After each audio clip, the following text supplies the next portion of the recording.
It is on YouTube now, I think. Oh no, see, correct? It says meeting is now streaming live on YouTube. Yes. So let us begin, Prabhu. Yeah. Om Gyantimirandasya Gyananjana Chakshurunmilitam Yena Tasmai Shri Gurave Namaha.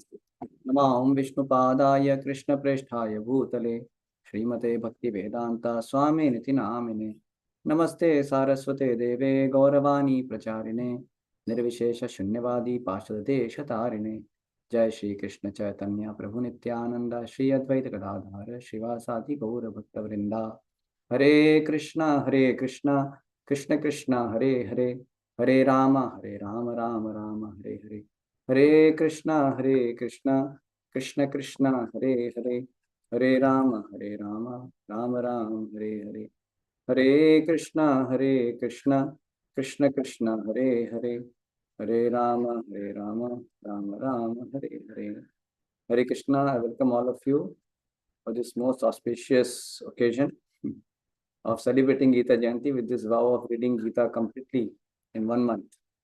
So I really appreciate those who are able to join. So we are going to read cover to cover. No? I mean, from first page, preface onwards we'll start, and we'll try to complete the entire Gita. I may take some time, maybe weekends, even in case we are lagging. No? So the whole format would be like this. So we'd be reading the verse and translation and purport, and then we'll be asking you to read the translation maybe sometimes, and then we may not be discussing much. So what I want from all of you is you all should be very much attentive all throughout. So don't, I mean, it's my request. Try not to do any multitasking. Just be with your Bhagavad Gita. If you have personal copy also, that'll be very nice. No? Then you can just directly see the Gita copy, and then you can underline also something if you want to. That is the best thing to be done. No? So, and I may give little summary, little not summary, little comments here and there I may give. So that depends. I may do that, but mostly 90%, 95%, 95% around, I may want to just read more because I want to cover it. That's the agenda. So I may read a little fast also sometimes. So but you have to be very attentive. No? So don't get lost. The 2 hours should be like a samadhi for you. Should be completely into just reading. Should be complete samadhi, no other thing. So get a very quiet place and tell all your relatives and family members that I'm here only for, for this Bhagavad Gita reading. So please and allow me not to get disturbed by anything. So tell them beforehand only, so that you are completely with Gita. And if possible, please have your own copy of Gita, can underline, and read with that. So I'll be sharing here as well. But the best could be that if you have your own copy, and when I'm reading, you see the copy as well. So that way you can be more beneficial. So it will be your Gita. Now you may not understand everything, but one go, don't worry about it.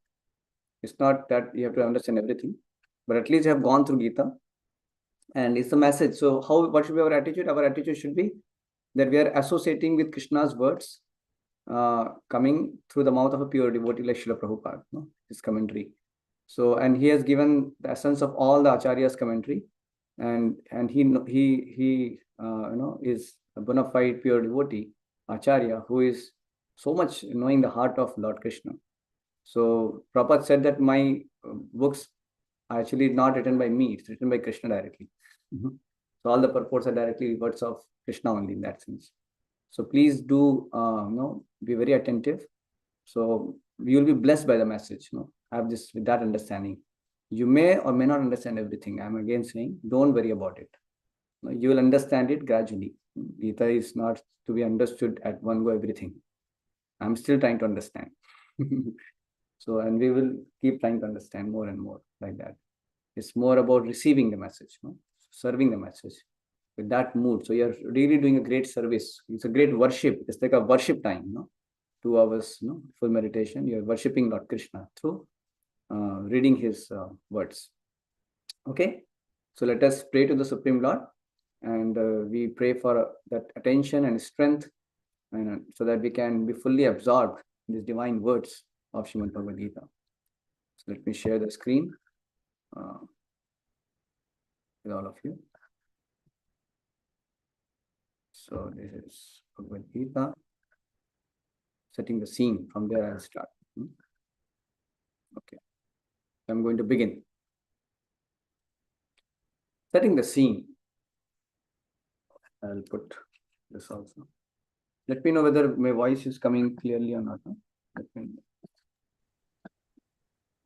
Yes, we can hear you properly, Prabhuji. Is my voice coming good? Ji, Prabhuji. Okay. Setting the scene. Although widely published and read by itself, Bhagavad Gita originally appears as an episode in the Mahabharata, the epic Sanskrit history of the ancient world. The Mahabharata tells of events leading up to the present age of Kali. It was at the beginning of this age, some 50 centuries ago, that Lord Krishna spoke Bhagavad Gita to his friend and devotee Arjuna. Their discourse, one of the greatest philosophical religious dialogues known to man, took place just before the onset of war. A great fratricidal conflict between the 100 sons of Dhritarashtra and on the opposing side, their cousins, the Pandavas or sons of Pandu. Dhritarashtra and Pandu were brothers born in the Kuru dynasty, descending from King Bharat, a former ruler of the earth, from whom the name Mahabharata derives. Because Dhritarashtra, the elder brother, was born blind, the throne that otherwise would have been his was passed down to the younger brother Pandu. When Pandu died at an early age, his 5 children, Yudhishthir, Bhima, Arjuna, Nakula, and Sahadev, came under the care of Dhritarashtra, who in effect became for the time being the king. Thus, the sons of Dhritarashtra and those of Pandu grew up in the same royal household. Both were trained in the military arts by the expert Drona and counseled by the revered grandfather of the clan, Bhishma. Yet, the sons of Dhritarashtra, especially the eldest Duryodhana, hated and envied the Pandavas. And the blind and weak-minded Dhritarashtra wanted his own sons, not those of Pandu, to inherit the kingdom. Thus, Duryodhana, with Dhritarashtra's consent, plotted to kill the young sons of Pandu, and it was only by the careful protection of their uncle Vidur and their cousin Lord Krishna that the Pandavas escaped the many attempts against their lives. Now, Lord Krishna was not an ordinary man, but the Supreme Godhead himself, who had descended to earth and was playing the role of a prince in a contemporary dynasty. In this role, he was also the nephew of Pandu's wife Kunti, or Pratha, the mother of Pandavas. So both as a relative and as the eternal upholder of religion, Krishna favored the righteous sons of Pandu and protected them. Ultimately, however, the clever Duryodhana challenged the Pandavas to a gambling match. In the course of that, in the course of that fateful tournament, Duryodhana and his brothers took possession of Draupadi, the chaste and devoted wife of the Pandavas, and insultingly tried to strip her naked before the entire assembly of princes and kings. Krishna's divine intervention saved her. But the gambling, which was rigged, cheated the Pandavas of their kingdom and forced them into 13 years of exile.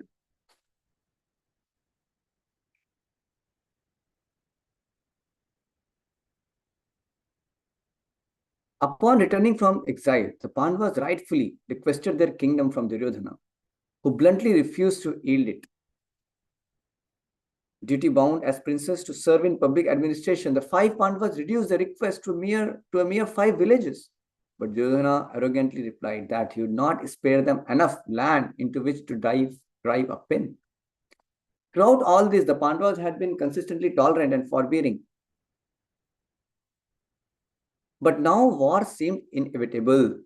Nonetheless, as the princes of the world divided, some siding with the sons of Dhritarashtra, others with the Pandavas, Krishna himself took the role of messenger for the sons of Pandu and went to the court of Dhritarashtra to plead for peace.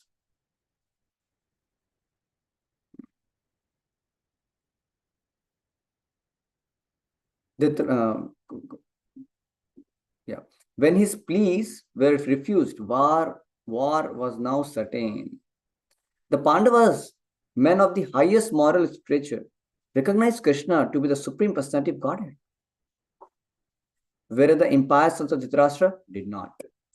Yet Krishna offered to enter the war according to the desire of the antagonist. Yet Krishna offered to enter the war according to the desire of the antagonist. As God, he would not personally fight.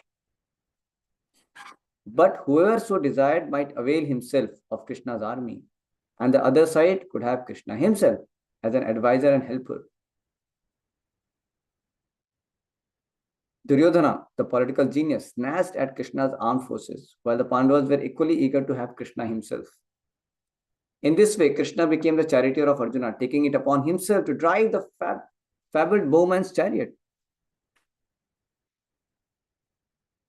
This brings us to the point at which Bhagavad Gita begins, with the two armies arrayed, ready for combat, and Dhritarashtra anxiously inquiring of his secretary Sanjaya, what did they do? The scene is set, with only the need for a brief note regarding the translation and commentary. The general pattern translators have followed in rendering Bhagavad Gita into English has been to brush aside. I'll be reading a little fast in this, so be very attentive because it's just details of the current book. The general pattern translators have followed in rendering Bhagavad Gita into English has been to brush aside the person Krishna to make room for their own concepts and philosophies. The history of the Mahabharata is taken as quaint mythology, and Krishna becomes a poetic device for presenting the ideas of some anonymous genius, or at best he becomes a minor historical personage. But the person Krishna is both the goal and the substance of Bhagavad Gita, so far as the Gita speaks of itself. The translation then and the commentary that accompanies it propose, this translation then and the commentary that accompanies it propose to direct the reader to Krishna rather than away from him. The Bhagavad Gita thus becomes wholly consistent and comprehensible. Since Krishna is the speaker of the Gita and its goal as well, Bhagavad Gita as it is thus presents this great scripture in its true terms. This is from publishers. So dedication to Baldev Vidyabhushan, who presented so nicely the Govinda Bhashya commentary on Vedanta philosophy. Preface. This is the Prabhupada writing. Originally, I wrote Bhagavad Gita as it is in the form in which it is presented now. When this book was first published, the original manuscript was unfortunately cut short to less than 400 pages.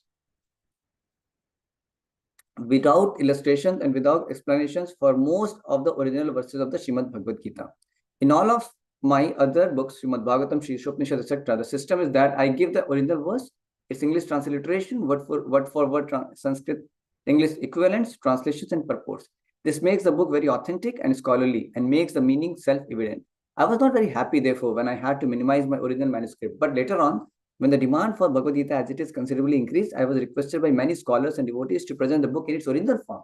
Thus, the present attempt is to offer the original manuscript of this great book of knowledge with full parampara explanation in order to establish the Krishna consciousness movement more soundly and progressively.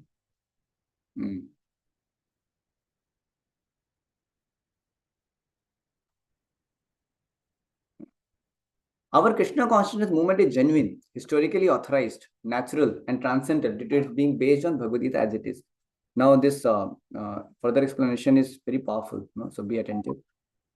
So he says, it is gradually becoming the most popular movement in the entire world, especially among the younger generation. It is becoming more and more interesting to the older generation also.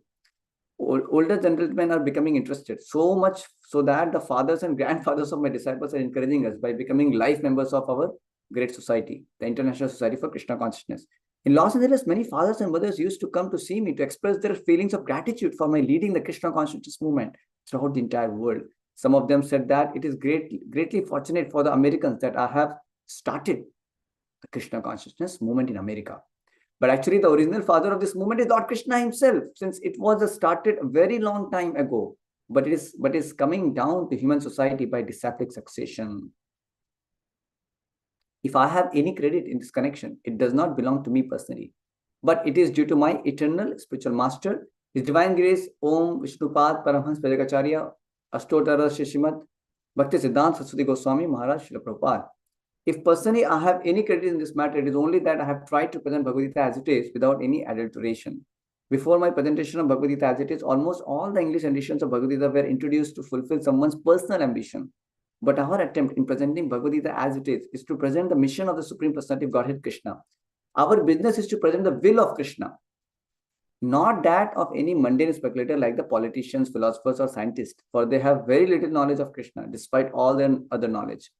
When Krishna says, Man mana bhav madbhakto madhyadimam namaskuru, Bhagavad Gita 18.65, etc. We, unlike the so-called scholars, do not say that Krishna and his inner spirit are different. Krishna is absolute, and there is no difference between Krishna's name, Krishna's form, Krishna's qualities, Krishna's past tense, etc. This absolute position of Krishna is difficult to understand for any person who is not a devotee of Krishna in the system of parampara, disciple succession. Difficult for him to understand. Yeah.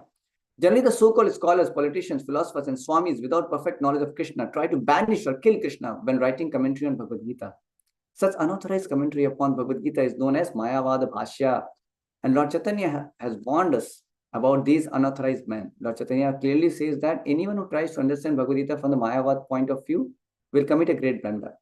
The result of such a blunder will be that the misguided student of Bhagavad Gita will certainly be bewildered on the path of spiritual guidance and will not be able to go back to home, back to God. Now, this is very amazing. Going further, our only purpose is to present this Bhagavad Gita as it is in order to guide the conditioned students to the same purpose for which Krishna descends to this planet once in a day of Brahma, or every 8600000000 years. This purpose is stated in Bhagavad Gita, and we have to accept it as it is. Otherwise, there is no point in trying to understand the Bhagavad Gita and its speaker, Lord Krishna. Lord Krishna first spoke Bhagavad Gita to the sun god some hundreds of millions of years ago. We have to accept this fact and thus understand the historical significance of Bhagavad Gita without misinterpretation on the authority of Krishna. To interpret Bhagavad Gita without any reference to the will of Krishna is the greatest offense. In order to save oneself from this offense, one has to understand the Lord as the Supreme Personality of Godhead, as he was directly understood by Arjuna, Lord Krishna's first disciple.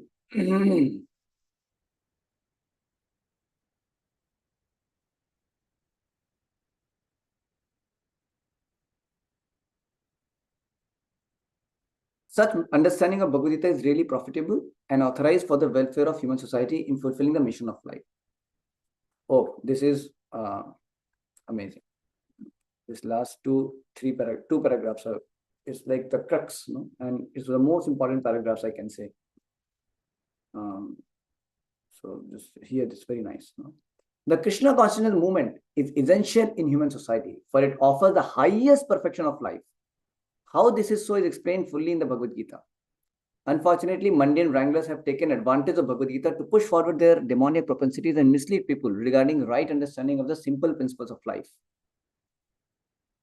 Everyone should know how God or Krishna is great, and everyone should know the factual position of the living entities. Everyone should know that a living entity is eternally a servant, and that unless one serves Krishna, one has to serve illusion in different varieties of three modes of material nature, and thus wander perpetually within the cycle of birth and death. Even the so-called liberated Mayavadi speculator has to undergo this process. This knowledge constitutes a great science, and each and every living being has to hear it for its own interest.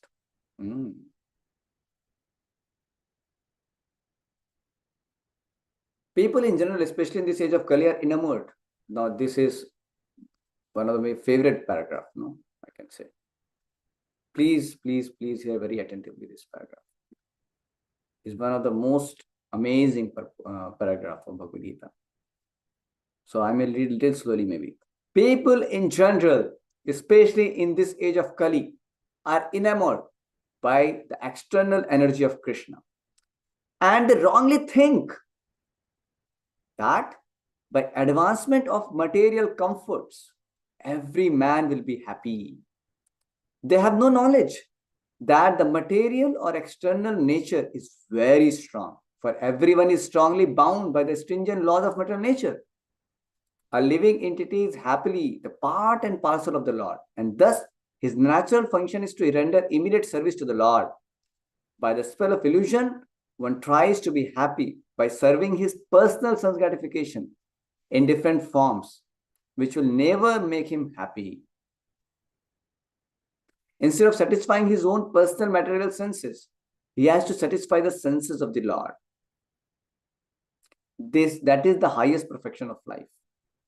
The Lord wants this and he demands it. Note this point. What he says, Lord wants this and he demands it.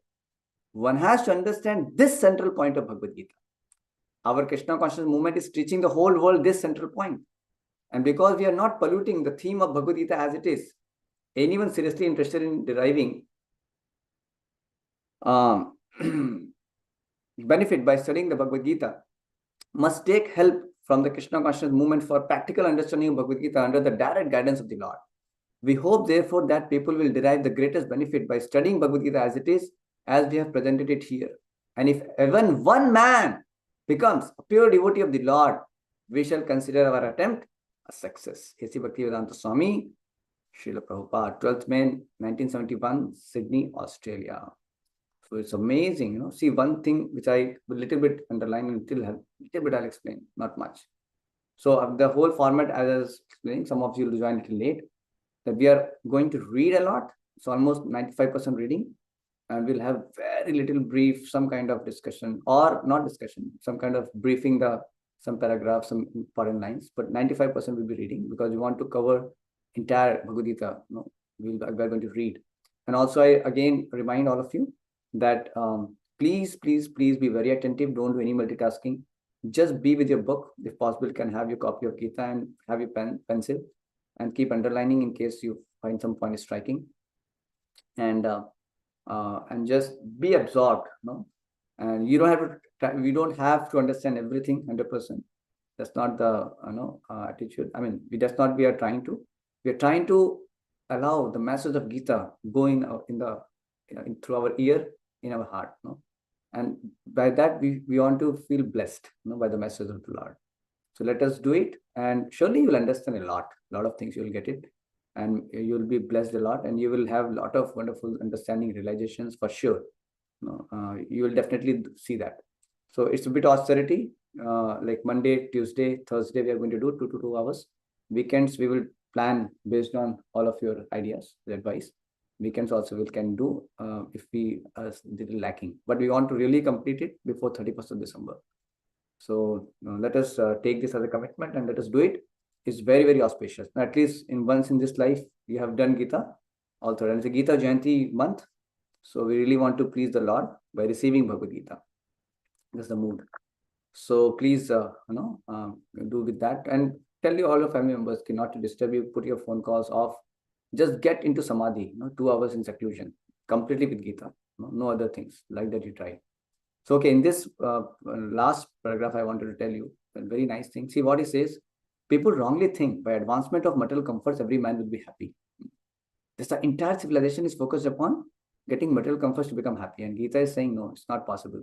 People are saying that they'll become happy by comforts. Gita is saying, no, you cannot. So they have no knowledge that the material or external nature is very strong, for everyone is strongly bound by the stringent laws of material nature. And living entity can be happy only when he is situated in his original position as part and parcel of the Lord, and natural function is to serve the Lord. See, render immediate service to the Lord. So by the spell of illusion, one tries to be happy by serving the personal sense gratification in different forms, which will never make him happy. Instead of satisfying his own personal material senses, he has to satisfy the senses of the Lord. And that is the highest perfection of life, and that is the central point of Bhagavad Gita. Don't serve your senses, serve the senses of the Lord. This is Bhagavad Gita in one line. If somebody asks, what is Bhagavad Gita? You say, don't serve your senses, serve the senses of Krishna. Don't live life for yourself, live life for satisfying the Lord. That is Bhagavad Gita. Simple. The Lord wants this and demands it. One has to understand this central point of Bhagavad Gita. What is that? Instead of satisfying own material senses, you have to satisfy the senses of the Lord. Instead of satisfying yourself, try to satisfy the Lord. That way you'll be truly satisfied. That way you will be truly happy. That is the central point of Bhagavad Gita. So it's very simple, right? So, and Krishna conscious movement is teaching the whole world this central point, and we are not polluting this anything, right? And this is what I just wanted to do it, focus on that. So let us go ahead with introduction. So we'll chant this mantra. So all of you can unmute and chant with me, and please don't hesitate. Please unmute. So, and please fully absorb, because this is invoking the blessings. So we will do that, here. So you can fold your palms and you can close, not close, because you may not read them. So you read and you chant along with me in chorus. Okay, so unmute yourself and we'll let us chant in chorus. Om Jnantimirandasya Jnananjana Shalakaya Chakshur Unmilitam Yena Tasmai Shri Gurave Namaha Shri Sri Chaitanya Chaitanya Manotam Manobhishtam Sthapitam Sthapitam Yena Yene Bhutale Bhutale Swayam Swayam Rupa Rupa Tadamayam Tadamayam Dadati Data Swapadantikam Vandeham Shri. Okay, this comes later. Let us read first the translation. Virat, would you like to read the translation? I was born in the darkest ignorance, and my spiritual master opened my eyes with the torch of knowledge. I offer my respectful obeisances unto him. When will Srila Rupa Goswami Prabhupada, who was established within this material world, the mission to fulfill the desire of Lord Chaitanya, give me shelter under his lotus feet? Yes. Let us go further. Please again fold your palms and let us recite together. Please, everyone, loudly. Vandeham Shri Vandeham Guru Shri Shri Guru Yuta Sri Yuta Param Padakamalam Kamalam Shri Shri Guru Guru Vaishwanam Vaishnam Cha Cha Shri Shri Rupam Rupam Sagrajatam Sharitam Sahagana Raghunatham Raghunathanvitam Tam Sajivam. Please try everyone. Sadvaitam Sadvaitam Savdhutam Sadhutam Parijana Parijana Sahitam Sahitam Krishna Krishna Chaitanya Chaitanya Devam Devam Shri Shri Radha Radha Krishna Krishna Padam Padam Sahagana Sahagana Lalita Lita Shri Shri Vishakha Vishakha Vitam Vitam Cha. Sha. Yes, Prashant, will you read the translation? I offer my respectful obeisance unto the lotus feet of my spiritual master and unto the feet of all Vaishnavas. I offer my respectful obeisance unto the lotus feet of Srila Rup Goswami, along with his elder brother Sanatan Goswami, as well as Raghunath Das and Raghunath Bhatta, Gopal Bhatta, and Srila Jeev Goswami. I offer my respectful obeisance to Lord Krishna Chaitanya and Lord Nityananda, along with Advait Acharya Gadadhar, Shivasa, and other associates. I offer my respectful obeisance to Srimati Radharani and Sri Krishna, along with their associates Sri Lalita and Vishakha. Again, fold your palms. Everybody, please. This is very simple verse now. Everybody should recite loudly together. Unmute yourself. Please participate, everyone together. He Hare Krishna Krishna, Karuna Karuna Sindhu Sindhu, Dinabandhu Dinabandhu, Jagatpate Jagatpate, Gopesha Gopesha, Gopika Gopika, Kanta Kanta, Radha Radha Kanta Kanta, Namostate. Namostate. Praveen, would you like to read? O my dear Krishna, you are the friend of the distressed and the Ocean soul. of mercy. O divine dear Krishna, on your ocean of mercy. O my dear Krishna, ocean of mercy, you are the friend of the distressed and the source of the creation. You are the master of the cowherd men and the lover of the gopis, especially Srimati Radharani. I offer my respectful obeisances unto you. Yeah, again, fold your palm and please read this verse. Tapta Kanchana Gaurangi Gaurangi, Radhe Radha, Vrindavaneshwari Vrindavashri, Vrishabhanu Sute Vishabhanu Devi Sudha Devi, Pranamami Hari Pranamani Hari Priye. Priye. Yes, somebody else? Who else? Yeah. Please, somebody can read. I offer my respects to Radharani, whose bodily complexion is like molten gold and who is the queen of Vrindavan. We are the daughter of King, you are the daughter of King Vrishbhanu, and you are very dear to Lord Krishna. Again. Vancha kalpatarubhyasya kripa Kripa sindhubhya Sindhu eva cha Vishya patitanam Patitam pavanebhyo Bhavanebhyo vaishvanebhyo Vaishnavyo namo Namo namaha. Namaha. Yes. Somebody else can read. I offer my respectful obeisances unto all the Vaishnava devotees of the Lord. They can fulfill the desires of everyone, just like desire trees, and they are full of compassion for the fallen souls. Shri Krishna Chaitanya Chaitanya Prabhu Prabhu Nityananda Nityananda Shri Shri Advaita Advaita Gadadhara Gadadhar Shivasadi Srivasadi Gaura Gaura Bhakta Vrinda. Bhaktavinda. Somebody can read. I offer my obeisances to Sri Krishna Chaitanya, Prabhu Nityananda, Sri Advaita, Gadadhara, Sri Vasadi, and all others in the line of devotion. Hare Hare Krishna, Krishna Hare Hare Krishna, Krishna Krishna Krishna Krishna, Krishna Hare Hare Hare, Hare Hare Rama, Hare Rama Hare Rama, Rama Rama Rama Rama, Rama Hare Hare Hare. Hare. Yes, so it's beautiful, right? we just try to absorb with just wonderful prayers, and we have prayed to all these personalities. So let us again offer our sincere prayers that let us be able to receive this message with very great eagerness and with great sincerity and with great attention. So that we serve the Lord by receiving His message. That's the best service you can do to the Lord, because Lord has given this message for you and me. He's not Krishna spoke Bhagavad Gita, but nobody is hearing, nobody is listening, nobody is accepting the message. So that's why Krishna has to come with Chaitanya Mahaprabhu, and then Krishna has sent so many acharyas to convince the conditions to receive the message. So we are fortunate that we have that some eagerness and some sincerity, some desire. So this is the best service we can do to Lord, to receive His message. He has spoken only for all of us, for you and me. So take in a very personal way. Srila Prabhupada has written for you and me in a very personal way, this commentary. This commentary, the essence of Prabhupada said, I did not add or subtract anything. He simply presented what Krishna wants, what Krishna is saying, and what acharyas have given. Somebody said, oh, Ramanacharya's commentary is same like what your commentary is, Prabhupada. Prabhupada said, that's my credit. I have not added anything. I have not subtracted anything. I'm just presenting as it is, what previous acharyas have explained. So that's why we have to receive the message with that understanding, with that attitude. Okay, so Bhagavad Gita is also known as Gita Upanishad. It is the essence of Vedic knowledge and one of the most important Upanishads in the Vedic literature. Of course, there are many commentaries in English on the Bhagavad Gita, and one may question the necessity for another one. This present edition can be explained in the following way. Recently, an American lady, so I'll be a little fast for this.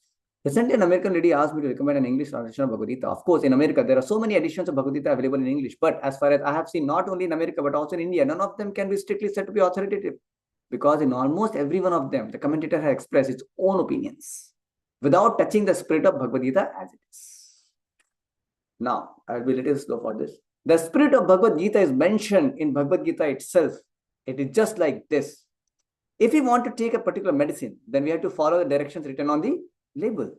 We cannot take the medicine according to our own whim or the direction of a friend. It must be taken according to the directions on the label or the directions given by physician. Similarly, Bhagavad Gita should be taken or accepted as it is, directed by the speaker himself.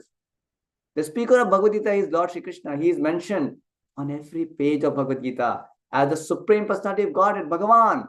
Of course, the word Bhagavan sometimes refers to any powerful person or any powerful demigod, and certainly here Bhagavan designates Lord Krishna as a great personality. But at the same time, we should know that Krishna, Lord Shri Krishna, Lord Krishna is the Supreme Personality of Godhead, as is confirmed by all great acharyas, spiritual masters like Shankaracharya, Ramanacharya, Madhvacharya, Nimbarka Swami, Sri Chaitanya Mahaprabhu, and many other authorities of Vedic knowledge in India. Somebody asks you, how you accept Krishna as God? You can tell these acharyas are telling they're God. Krishna is God. And you are telling Krishna is not God, or I don't know. So whom should I believe? To you or to all these great acharyas? All these great acharyas are saying, no. And Lord himself declares, Arjuna himself is declaring, so why not? So the Lord himself also establishes himself as the Supreme Personality of Godhead in the Bhagavad Gita.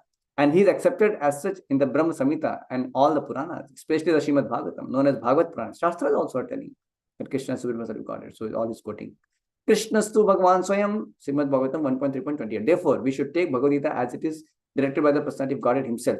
In the 4th chapter of Bhagavad Gita, 4.1 to 3, the Lord says,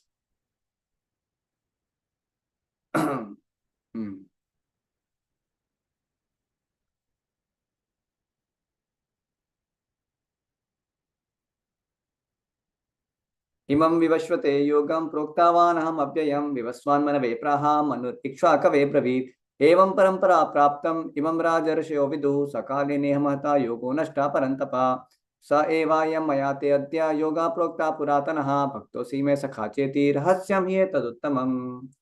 Here the Lord informs Arjuna that this system of yoga, the Bhagavad Gita, was first spoken to the sun god. The sun god explained it to Manu, and Manu explained it to Ikshvaku, and in that way, by disciple succession, one speaker after another, this yoga system has been coming down. But in the course of time, it has become lost. Consequently, the Lord has to speak it again, this time to Arjuna on the battlefield of Kurukshetra.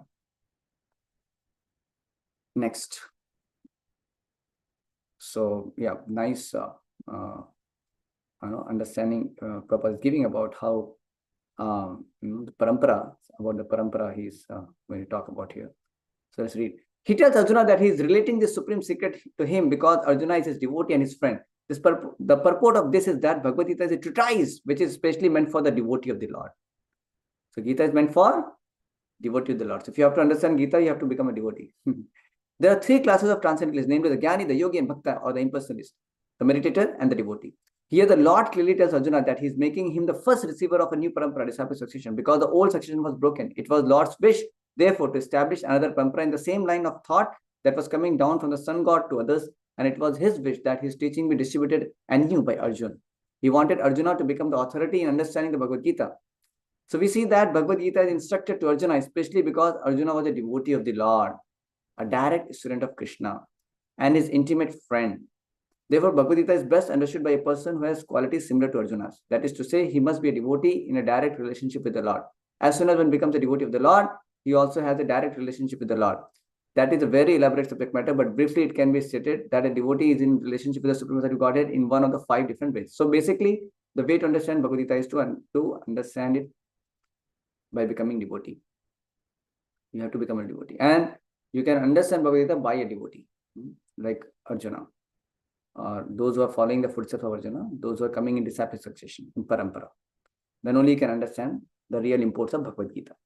And now he is trying to talk about the different relationship what a divinity can have, a devotee has with the Supreme Personality of God.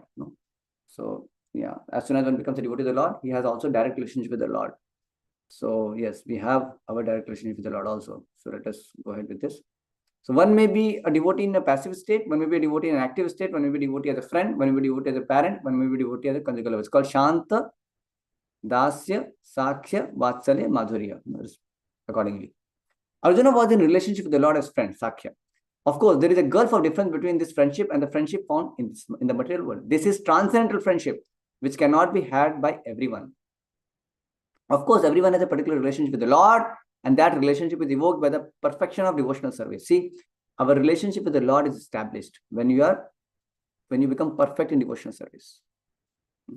But in the present status of life, not only have we forgotten the Supreme Lord, but we have forgotten our eternal relationship with the Lord. So we have forgotten the Lord also, we have forgotten our relationship with the Lord also. And we are identifying so many relationships in this world, and we are getting messed up, in this all, relationships. Oh, I gained somebody, I lost somebody, this is terrible person, that is good person. So many ways we are caught up in this material world only, in all these relationships. But actually our real relationship is with the Supreme Lord, and we have eternal relationship with the Lord. So, and we have eternal family of Krishna, and all his devotees in the spiritual world that we have left right now, and we are struggling in this world. So see, he's writing, every living being out of many, many billions and trillions of living beings has a particular relationship with the Lord eternally, and that is called Swarupa. By the process of devotional service, one can revive that Swarupa, and that stage is called Swarupa Siddhi, perfection of one's constitutional position. So Arjuna was a devotee, and he was in touch with the Supreme Lord in friendship. How Arjuna accepted this Bhagavad Gita should be noted. His manner of acceptance is given in the 10th chapter, 10.12 to 14. So how Gita should be accepted in the mood of Arjuna. To listen this very carefully. How Arjuna accepted, what was his mood? What was his thought? What way he accepted Bhagavad Gita?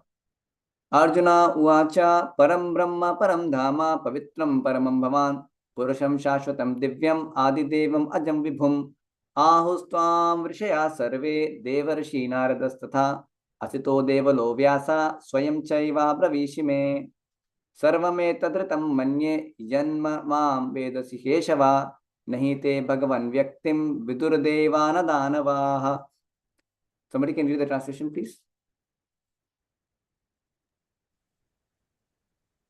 Arjuna said, "You are the Supreme Personality of Godhead, the ultimate abode, the purest, the absolute truth. You are the eternal and transcendental original person, the unborn, the greatest. All the great sages such as Narad, Asit, Divila, Vyas confirm this truth about you, and now you yourself are declaring it to me. O Krishna, I totally accept as truth all that you have told me. Neither the demigods nor the demons, O Lord, can understand your personality."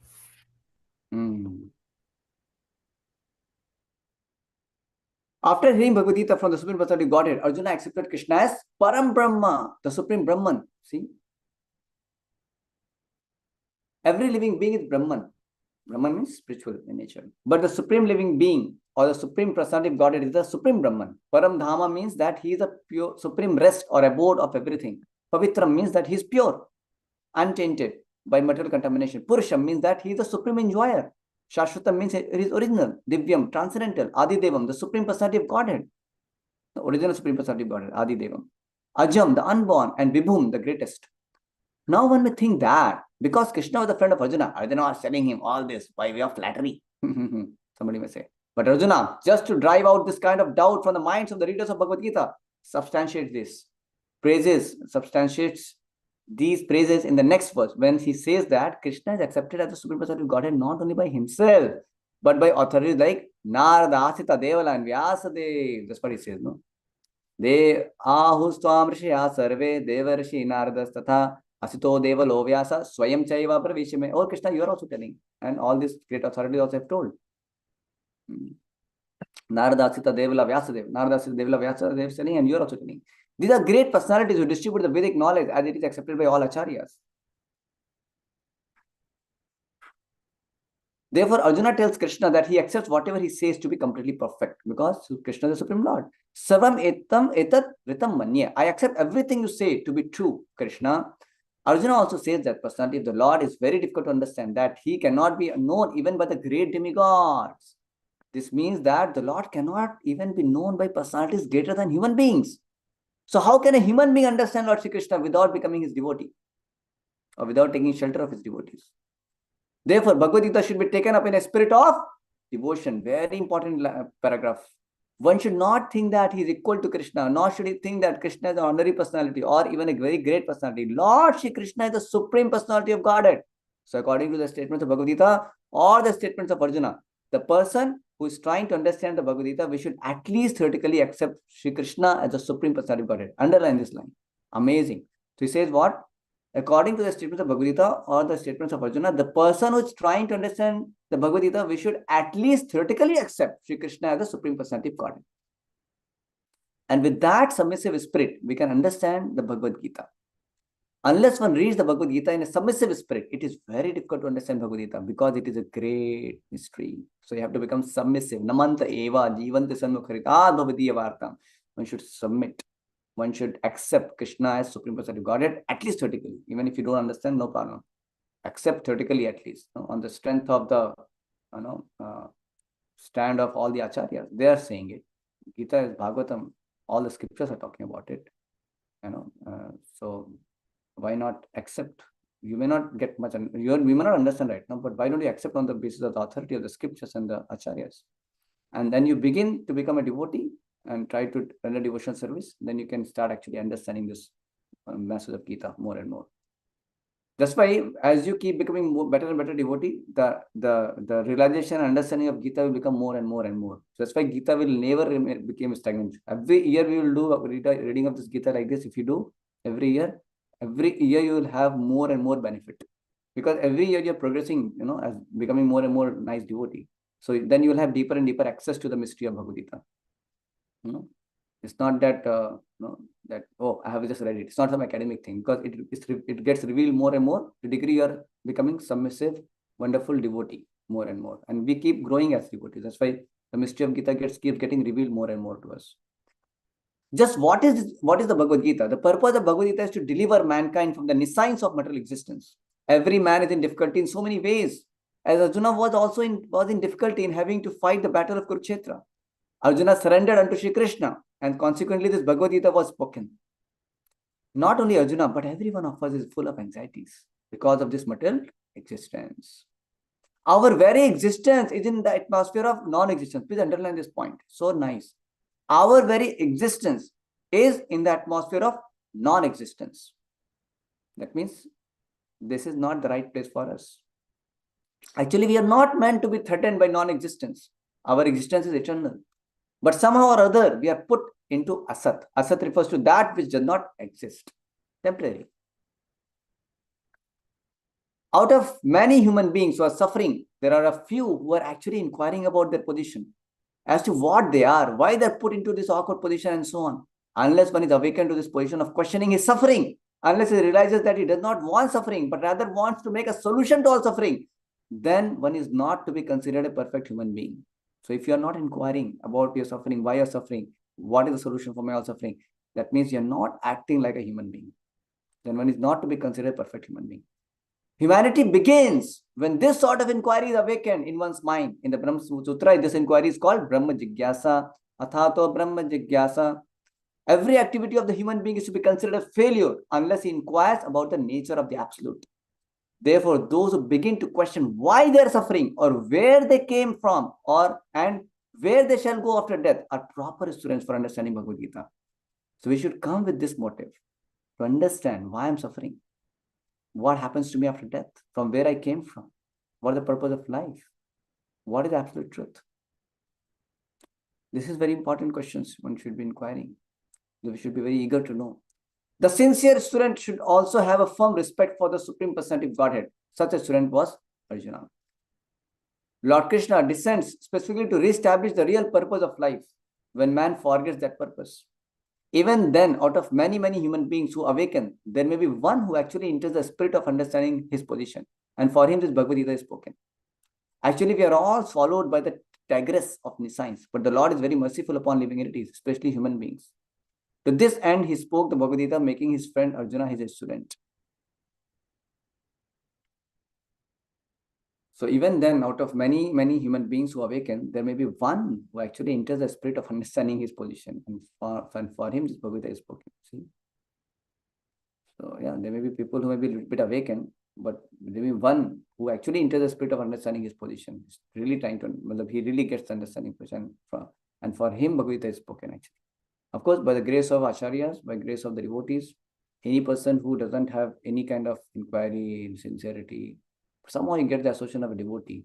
So he can begin to become sincere and start inquiring these important questions of life. You know. Okay. So many of the people were not so interested, but as they came in touch with devotees, then they could actually become sincere also. So association of devotees matters a lot. Okay, let's go ahead further. Being an associate of Lord Krishna, Arjuna was above all ignorance. But Arjuna was put into ignorance on the battlefield of Kurukshetra just to question Lord Krishna about the problems of life, so that the Lord could explain them for the benefit of future generations of human beings and chalk out the plan of life. Then man could act accordingly and perfect the mission of human life. So Arjuna was simply made an instrument. He is a pure devotee, eternal associate of the Lord, but Krishna is teaching through Arjuna. That's why by Krishna's will, Arjuna was put into ignorance, so-called ignorance. He was always really related to the Lord.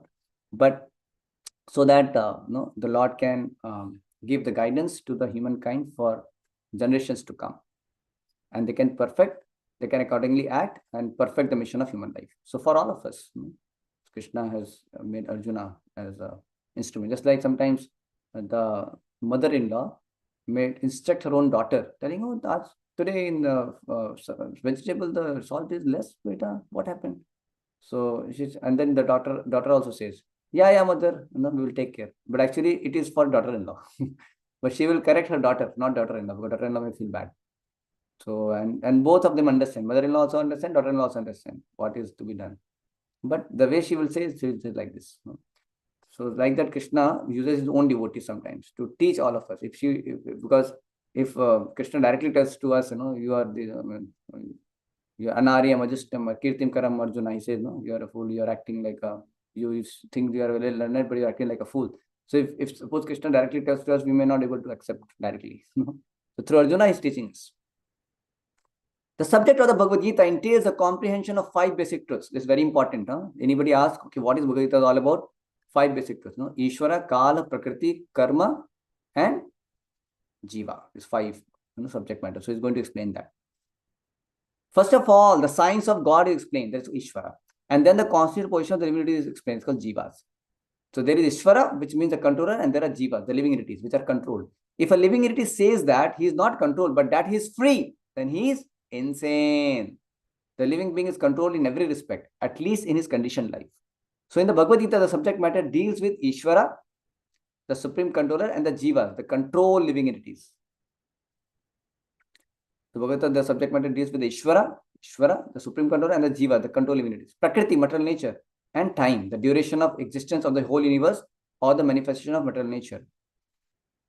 and karma, activity, are also discussed. The cosmic manifestation is full of different activities. All living entities are engaged in different activities. From Bhagavad Gita, we must learn what God is, what the living entities are, that is Ishvara, Jiva, what Prakriti is, Prakriti, what the cosmic manifestation is, that is Prakriti, how it is controlled by time, Kala, and what the activities of the living entities are, Karma. So in that five, Ishvara is eternal, Jiva is eternal, Prakriti is also eternal because it manifests and manifests, it is also eternal, and Kala, that is also eternal, and Karma, that is only temporary. So karma can be changed and it can be destroyed by performing devotional service. So four are eternal, one is temporary. So it says, out of these five basic subject matters in Bhagavad Gita, it establishes the Supreme Godhead or Krishna or Brahman or the Supreme Controller or Paramatma. You may use whatever name you like, is the greatest of all. The living beings are in quality like the Supreme Controller. For instance, the Lord has control over the universal affairs of material nature. As will be explained in the later chapters of Bhagavad Gita, material nature is not independent. She is acting under the directions of the Supreme Lord. Yeah.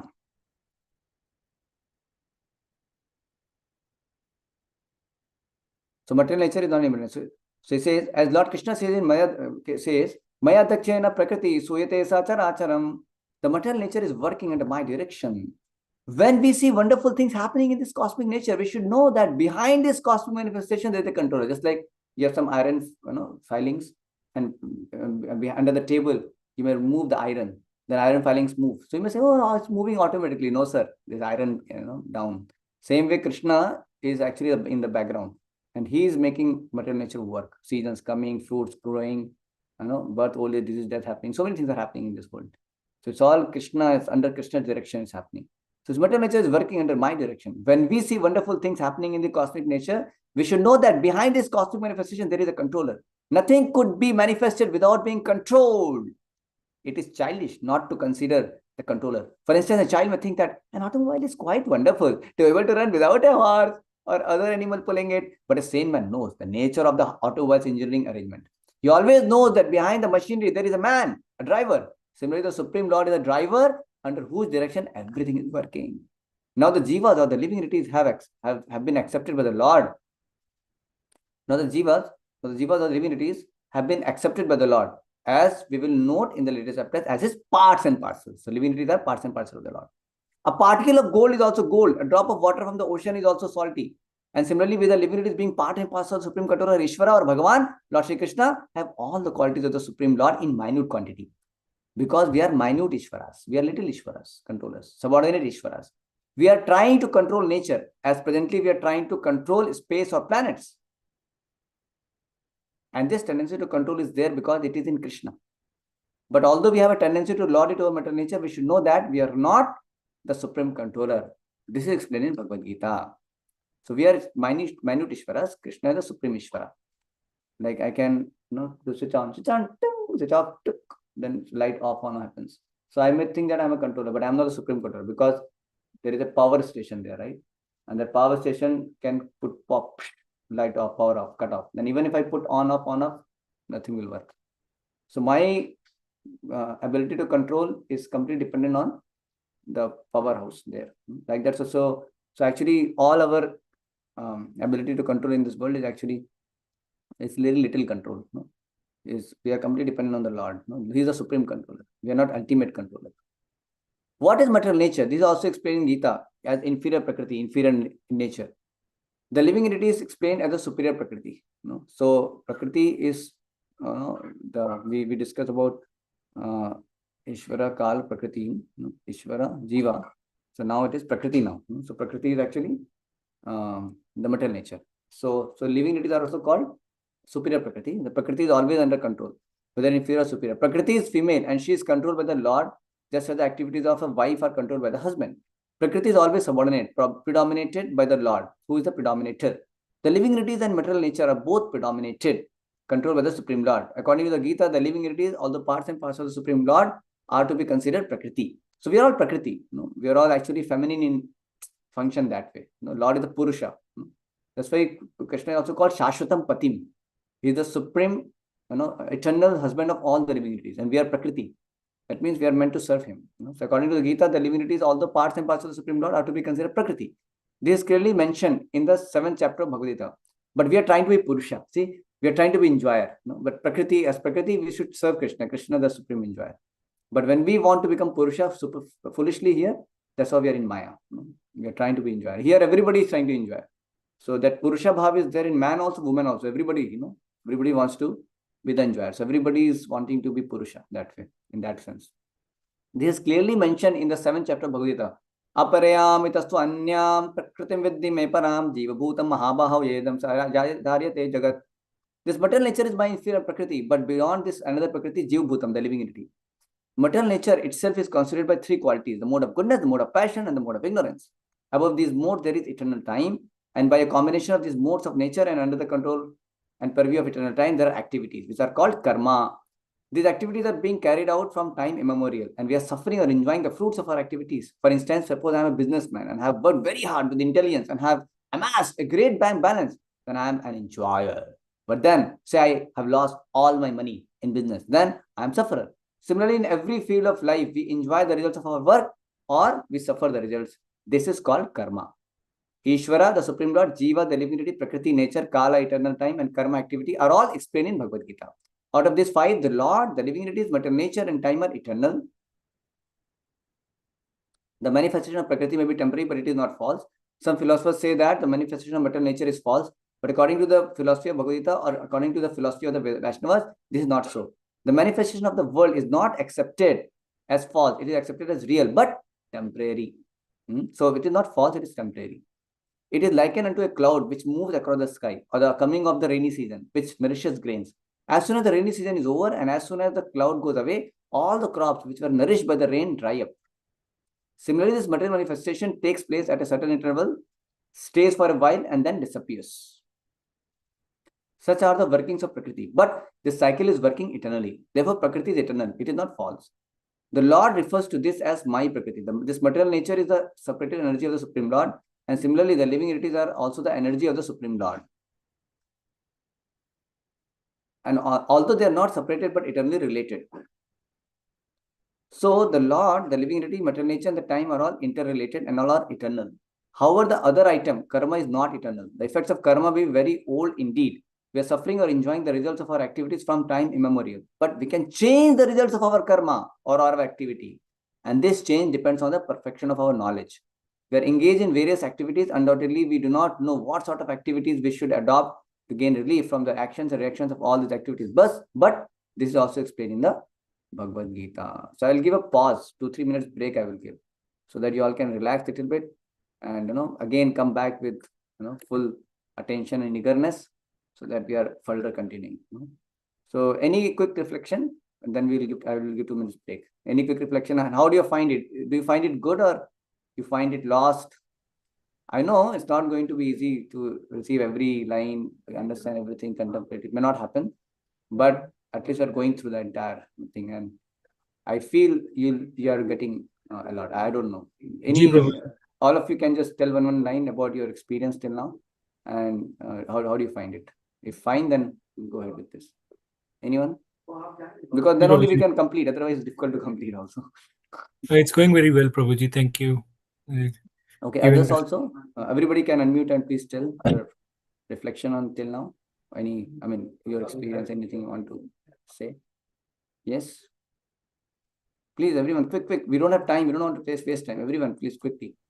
Hare Krishna, Prabhuji, is going well for me too, Prabhuji. Okay, you're getting understanding and you're getting some clarity? Yes, Prabhuji. Yes, please go ahead. Hare Krishna, Prabhu. Everything is going well. It's really good. Thank you so much. Okay, others, please. Hare Krishna Prabhu, it's good. It's good, like we are revisiting many, even though we read, we are able to catch it, some points we forget, but it's like we are reminding those facts. Thank you, Hare Krishna. Okay, Hare Krishna. Yes, Praveen Prabhu. Hare Krishna, Prabhu. Yeah, it's nice, like we're revising the reading again, catching up the old points. Yes. Actually, it's always fresh because you always, get newer and newer, deeper impact when you read them. Actually, I feel thrilled. When I was reading, I was feeling so, it was so nice points about that comfort. Nobody can become happy by material comfort. Let's talk about the spirit of Bhagavad Gita. the spirit of devotion. Then only can understand. Only devotee can understand. Nobody can understand. So all these points are so amazing points. And the way Papa describes about the Kala is actually temporary, and one can by, and also the mission of human life.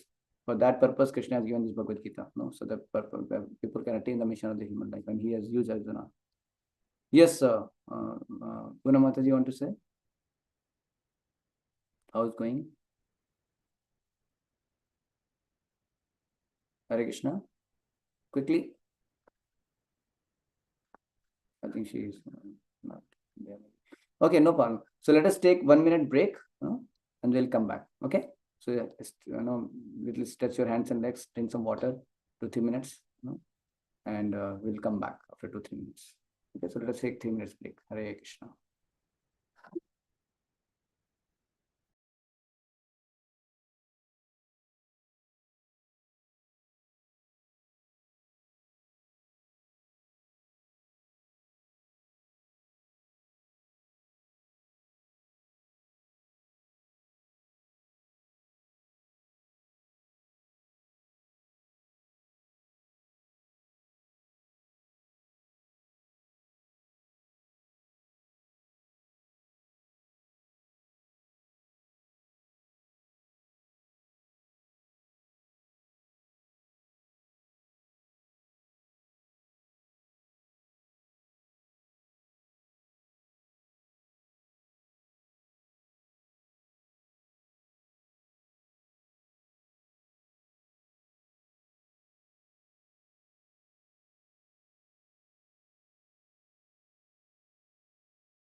Hare Krishna. We are starting again. So I hope you are again there. So let us start. Hare Krishna.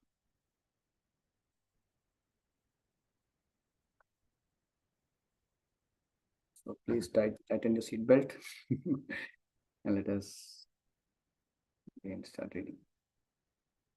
Okay. Yeah. So yeah, the position of Ishvara, the Supreme Lord, is that of supreme consciousness.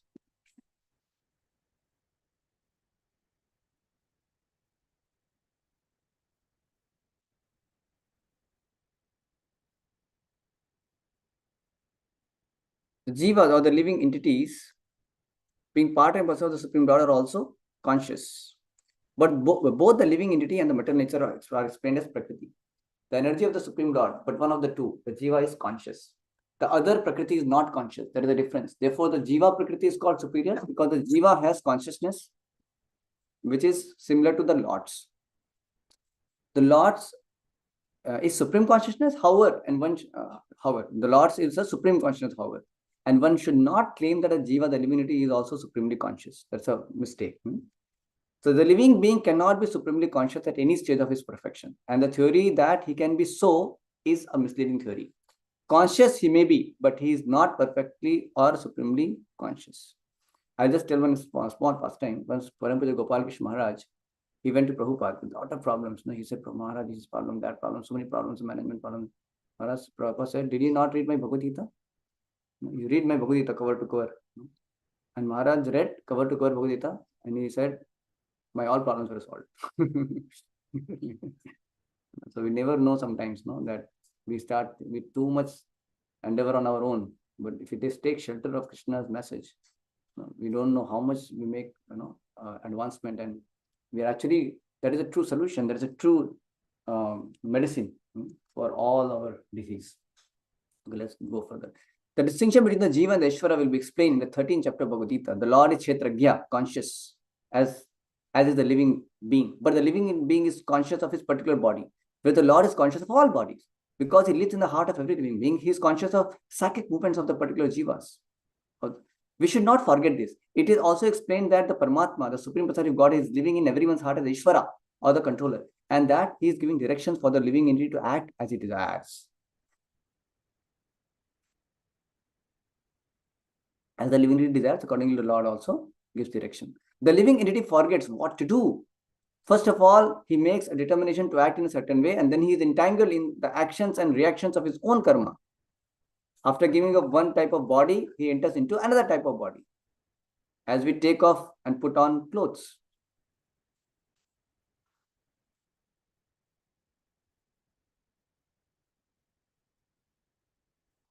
As the soul thus migrates, he suffers the actions and reactions of his past activities.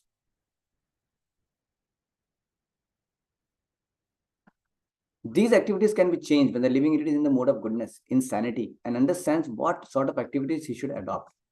If he does so, then all the actions and reactions of his past activities can be changed.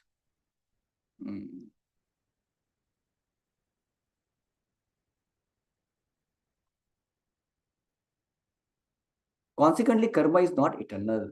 Therefore, we stated that out of the 5 items, Ishvara, Jiva, Prakriti, time, and karma, 4 are eternal, whereas karma is not eternal. The supreme conscious Ishvara is similar to the living entity in this way. Both the consciousness of the Lord and that of the living entity are transcendental. It is not that consciousness is generally generated by the association of matter. That is a mistaken idea. The theory that consciousness develops under certain circumstances of material combination is not accepted in the Bhagavad Gita. Consciousness may be pervertedly reflected by the covering of material circumstances. Just as light reflected through colored glass may appear to be a certain color, but the consciousness of the Lord is not materially affected. The Lord Krishna says, Maya Dakshina Prakriti, Bhagavad 9.10. When he descends into the material universe, his consciousness is not materially affected. If he were so affected, he would be unfit to speak on the transcendental matters as he does in the Bhagavad Gita.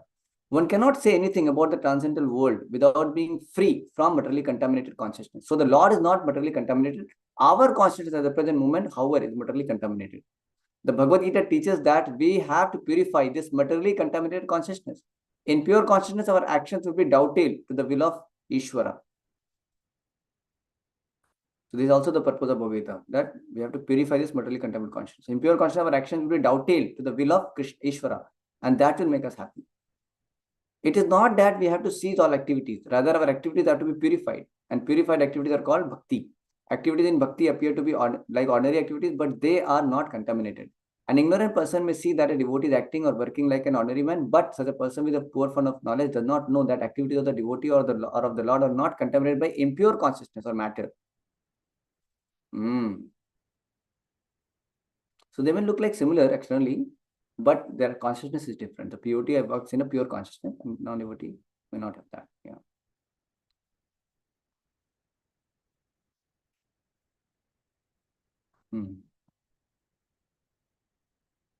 They are transcended to the three modes of nature. We should know, however, that at this point, our consciousness is contaminated right now. When we become pure devotee, then it's not. When we are materially contaminated, we are called conditioned. False consciousness is exhibited under the impression that I am a product of material nature. This is called false ego. One who is absorbed in the thought of bodily conceptions cannot understand his situation. Bhagavad Gita was spoken to liberate one from the bodily conception of life. This is also another important point of purpose of Gita, to liberate you from the bodily conception of life, liberate you from that conception of life. And Arjuna put himself in this position in order to receive this information from the Lord. One must become free from the bodily conception of life. That is the preliminary activity for the transcendentalist. One who wants to become free, who wants to become liberated, must first of all learn that he is not this material body. Mukti or liberation means freedom from material consciousness. In the Srimad Bhagavatam also, a definition of liberation is given. Mukti, so Mukti means liberation, freedom from material consciousness. That means you should have spiritual consciousness. In the Srimad Bhagavatam also, the definition of liberation is given. Mukti ritpa nitharupam sarupena vyavasthitihi. Srimad 2.10.6. Mukti means liberation from the contaminated consciousness of this material world and situation in pure consciousness. All the instructions of Bhagavad Gita are intended to awaken this pure consciousness. And therefore, we find at the last stage of the Gita instruction that Krishna is asking Arjuna whether he is now in purified consciousness.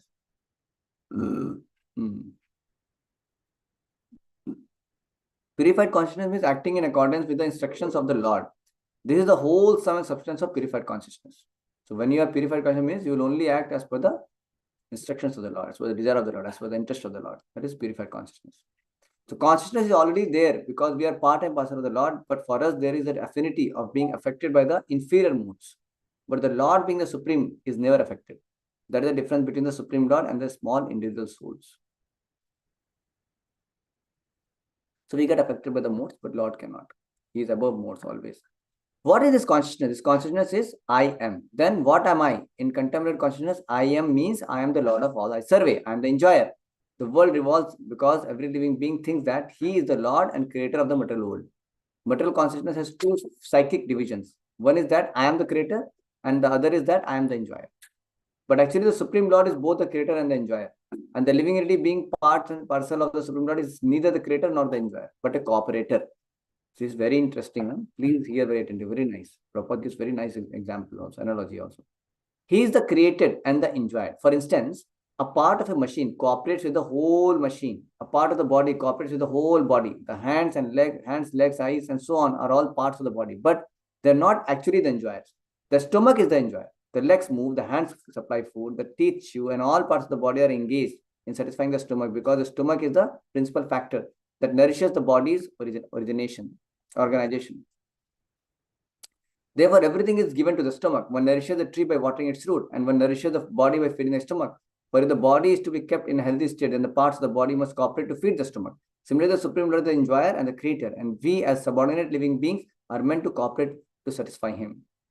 This cooperation will actually help us, just as food taken by the stomach will help all other parts of the body. If the finger of the hand think that they should take the food themselves instead of giving it to the stomach, then they will be frustrated. The central figure of creation and of enjoyment is the Supreme Lord. And the living entities are cooperators. By cooperation, they enjoy. The relation is also like that of the master and the servant. If master is fully satisfied, then the servant is satisfied. Similarly, the Supreme Lord should be satisfied, although the tendency to become the creator and the tendency to enjoy the material world are there also in the living entities, because these tendencies are there in the Supreme Lord who has created and manifested cosmic world.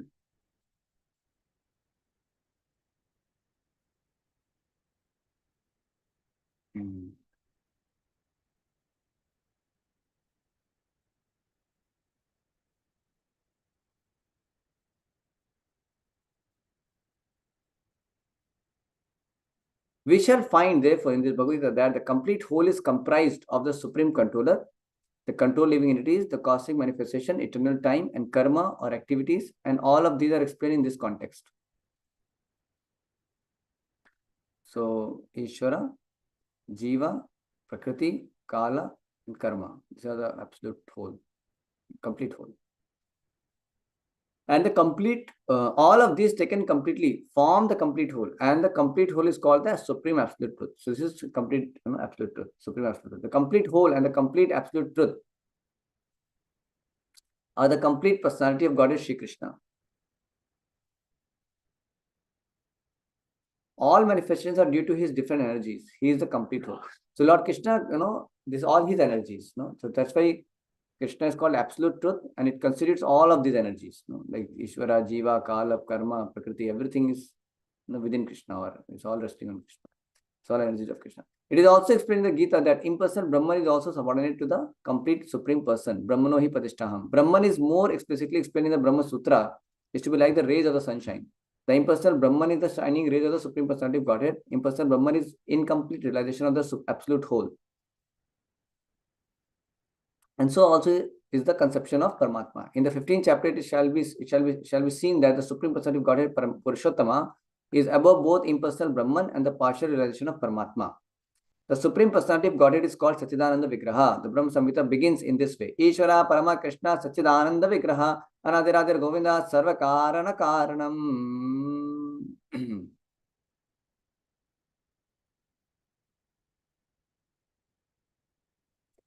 Govinda, Krishna, is the cause of all causes. He is the prime cause, and he is the very form of eternity, knowledge, and bliss. Impersonal Brahman realization is the realization of his Sat, eternity, feature. Paramatma realization is the realization of Sat Chit, eternal knowledge. But realization of the personality of Godhead Krishna is the realization of all the transcendental features. Sat Chit, Ananda, eternity, knowledge, and bliss, in complete Vigraha form. People with less intelligence consider the Supreme Truth to be impersonal, but he is a transcendental person. And this is confirmed in all Vedic literatures. Nitya, Nityanam, Chetana, Chetananam, Katha Upanishad 2.2.13.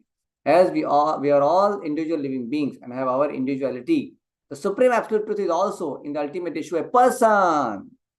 See, we are all individuals, so Lord also is an individual, and he's also a person. It's like you and me, he's also a person. But only thing is he's absolute truth. He's a Supreme Absolute Truth. It's a complete whole, complete absolute Supreme Personality.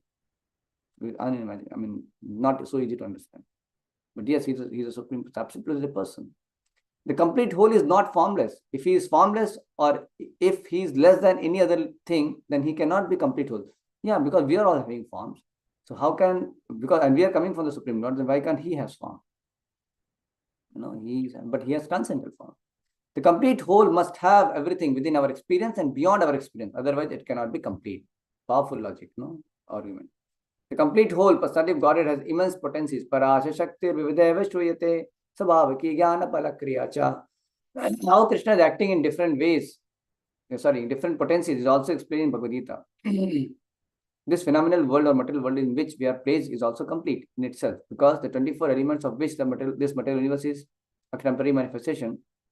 I'll read again. This phenomenal world or material world in which we are placed is also complete in itself, because the 24 elements of which this material universe is a temporary manifestation. According to Sankhya philosophy, are completely adjusted to produce complete resources which are necessary for the maintenance and subsistence of this universe. There is nothing extraneous, nor is there anything needed. This manifestation has its own time fixed by the energy of the Supreme Whole, and when its time is complete, then this temporary manifestation will be annihilated by the complete arrangement of the complete. There is complete facility for this very amazing point. Please note down this point. It's amazing point. And this gives us a clue how we should, when we are there in this world, how we should see this world. I mean, how should we have, what perspective we should have. See what it says. There is nothing extraneous, nor is there anything needed. This manifestation has its own time fixed by energy of the Supreme Whole, and when its time is complete, this temporary manifestation will be annihilated by the complete arrangement of the complete. Okay, now this, please listen it very carefully. There is complete facility for the small complete units, namely the living entities, to realize the complete, and all sorts of incompleteness are experienced due to incomplete knowledge of the complete. So Bhagavad Gita contains the complete knowledge of Vedic wisdom. I don't know how many of you understood it. I hope you have understood. So the complete arrangement of the Lord is there for us to attain the perfection of life in this material world. Lord has arranged this material world in a way that we can take advantage of all these facilities to go back home to God. Like Maya Devi is also there to kick us. This is a complete nice arrangement of the Lord. You get frustrated in your work, you have some troubles in your relationship, you have some troubles with some conditionings. All these things actually are arrangement of the Lord for us to realize our original eternal position and go back to the Godhead. This complete arrangement is there. So if you want to go back to Godhead, the whole cosmos will help you to go back to Godhead. That's the point. The whole cosmos will push you to go back to Godhead if you have desire to go back to Godhead. So this manifestation has its own time, as it says. This temporary manifestation will be okay. There is a complete facility for the small completeness, all of us, namely the living entities, to realize the complete, that means Supreme Lord. And all sorts of incompleteness, whatever incompleteness we are facing or feeling, are experienced due to incomplete knowledge of the complete, because we don't know the Supreme Lord. We don't know Bhagavad Gita. We don't know the process of devotion. That's why we feel incomplete. Otherwise, complete arrangement is there. So Bhagavad Gita contains the complete knowledge of the Vedic wisdom. So we have to receive Bhagavad Gita. Then we have the complete knowledge. Then our incomplete knowledge of the complete will not be there. We will have the knowledge of the complete. And then we will not experience the incompleteness. We will be able to actually utilize all the resources to go back to God. That's the point. There's a verse, Om Purnamadam Purnamidam Purnat Purnamudachyate Purnasya Purnamadaya Purnameva Vasishyate. That's what it says also.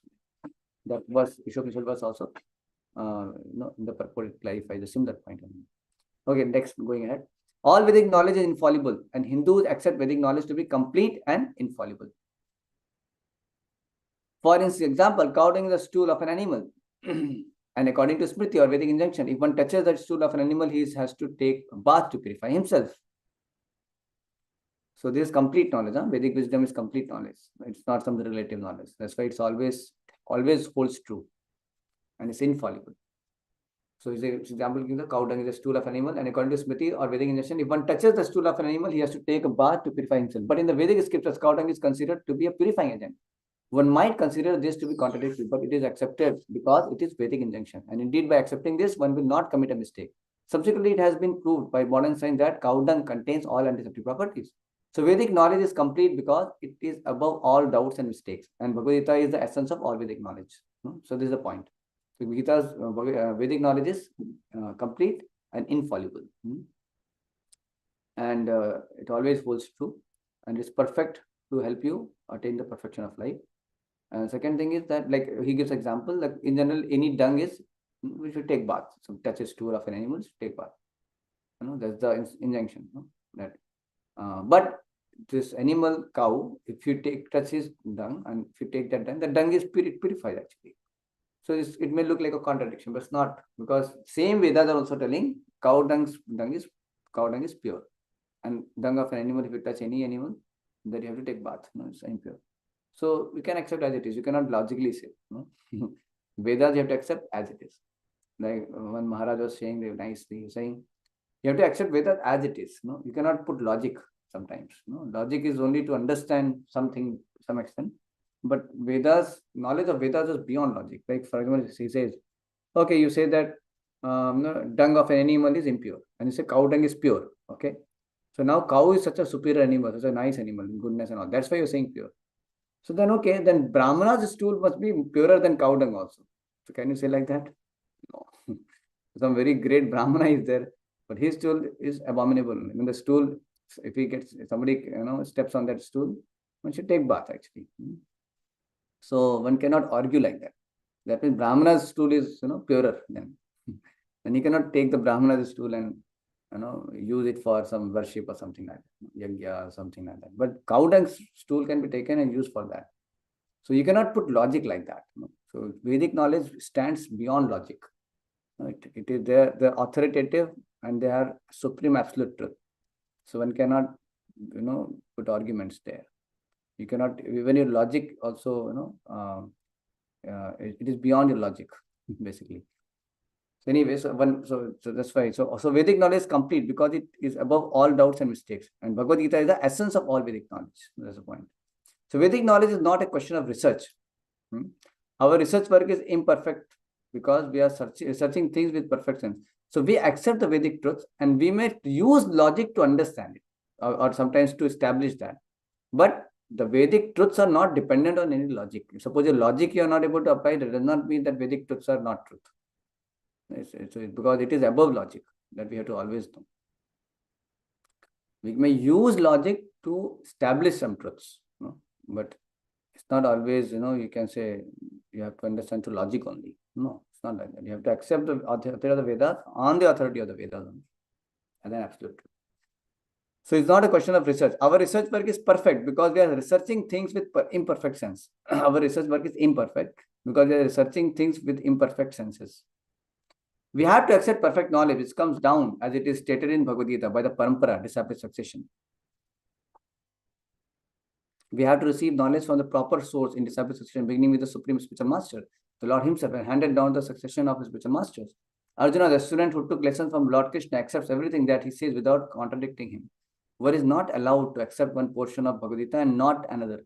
No, we must accept Bhagavad Gita without interpretation, without addition, without our own physical participation in the matter. The Gita should be taken as the most perfect representation of Vedic knowledge. Vedic knowledge is received from transcendental sources, and the first words were spoken by the Lord Himself.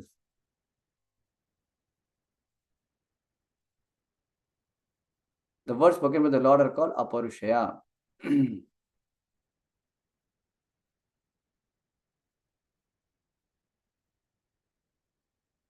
Meaning that they are different from words spoken by a person of the mundane world who is infected with 4 defects. A mundaner, first, is sure to commit mistakes. Second, is invariably illusion. Third, has a tendency to cheat others. And fourth, is limited by imperfect senses. With these 4 imperfections, one cannot deliver perfect information of all-pervading knowledge. Vedic knowledge is not imparted by such defective living deities. It was imparted into the heart of Brahma, the first created living being, and Brahma in his turn disseminated this knowledge to his sons and disciples as he originally received it from the Lord. The Lord is Purnam, all perfect, and there is no possibility of his becoming subjected to the laws of material nature. One should therefore be intelligent enough to know that the Lord is the only proprietor of everything in the universe and that he is the original creator and the creator of Brahma. In the 11th chapter, the Lord is addressed as Prapitamaha, 11:39. Because Brahma is addressed as Pitamaha, the grandfather, and he is creator and the grandfather, and is the creator of the grandfather. Brahma is addressed as Pitamaha, the grandfather, and he, that Lord, is the creator of the grandfather. So no one should claim to be the proprietor of anything. One should accept only things which are set aside for him by the Lord as his quota for his maintenance. So Vedic knowledge can be only given by the Lord, nobody else. No? And we can only simply repeat the message. That's the point. And he's the proprietor of everything. Yeah. There are many examples given how we are to utilize those things which are set aside for us by the Lord. This is also explained in Bhagavad Gita in the beginning. This is also explained in the Bhagavad Gita. In the beginning, Arjuna decided that he could not fight.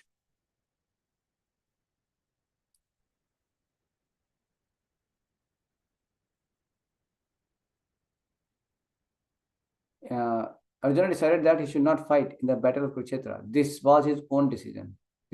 Arjuna told that Lord that it was not possible for him to enjoy the kingdom after killing his own kinsman. This decision was based on the body because he was thinking that the body was himself and that his body relations and expansions were his brothers and nephews, brothers-in-law, grandfathers, and so on. Therefore, he wanted to satisfy his bodily demands. Bhagavad Gita was spoken by the Lord just to change his view. Change this view. And at the end, Arjuna decides to fight under the directions of the Lord when he says, Karishye vachanam tava, I shall act according to your word.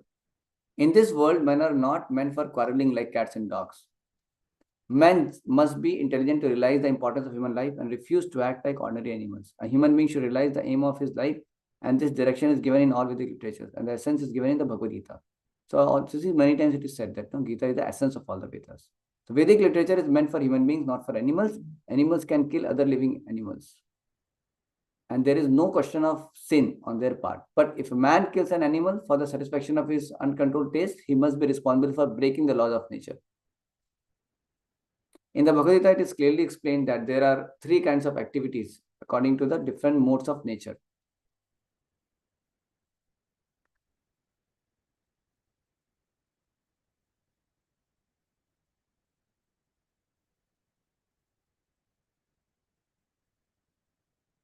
What is it? Yeah. So there are 3 kinds of activities. Okay. In the Gita, it is clearly explained that there are 3 kinds of activities according to the different modes of nature. The activities of goodness, passion, and of ignorance. Similarly, there are 3 kinds of eatables also. Eatables in goodness, passion, and ignorance. All of this is clearly described. And if we probably utilize the instructions of Bhagavad Gita, then our whole life will become purified. And ultimately, we will be able to reach a destination which is beyond this material sky. Yad Gatvana Nivatante Tadhama Paramama, Bhagavad Gita 15.6. So animals, when they kill, they don't get karma. We only get karma when we kill. That's why we should not kill. And we should not kill even any. We are not having a right to kill plants also. But we may have to take that because that's the injunction of the Lord, that we can offer patram pushpam phalam to the Lord. No? But it is sinful even to just merely kill the plants also, because you cannot avoid that sin. But Lord says you can offer that to me. That is allowed, and that's how that becomes sin free. That will not have sins then. Yeah, so it becomes free from sin. That's why we take prasadam. So he said there are three kinds of eatables also: eatables in goodness, passion, ignorance, and all of this clearly described. As the properly utilized instruction of Gita, then our whole life will become purified.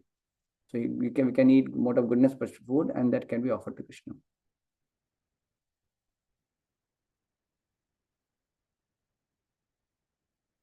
So we live a responsible life. We don't live irresponsible life, breaking the laws of nature.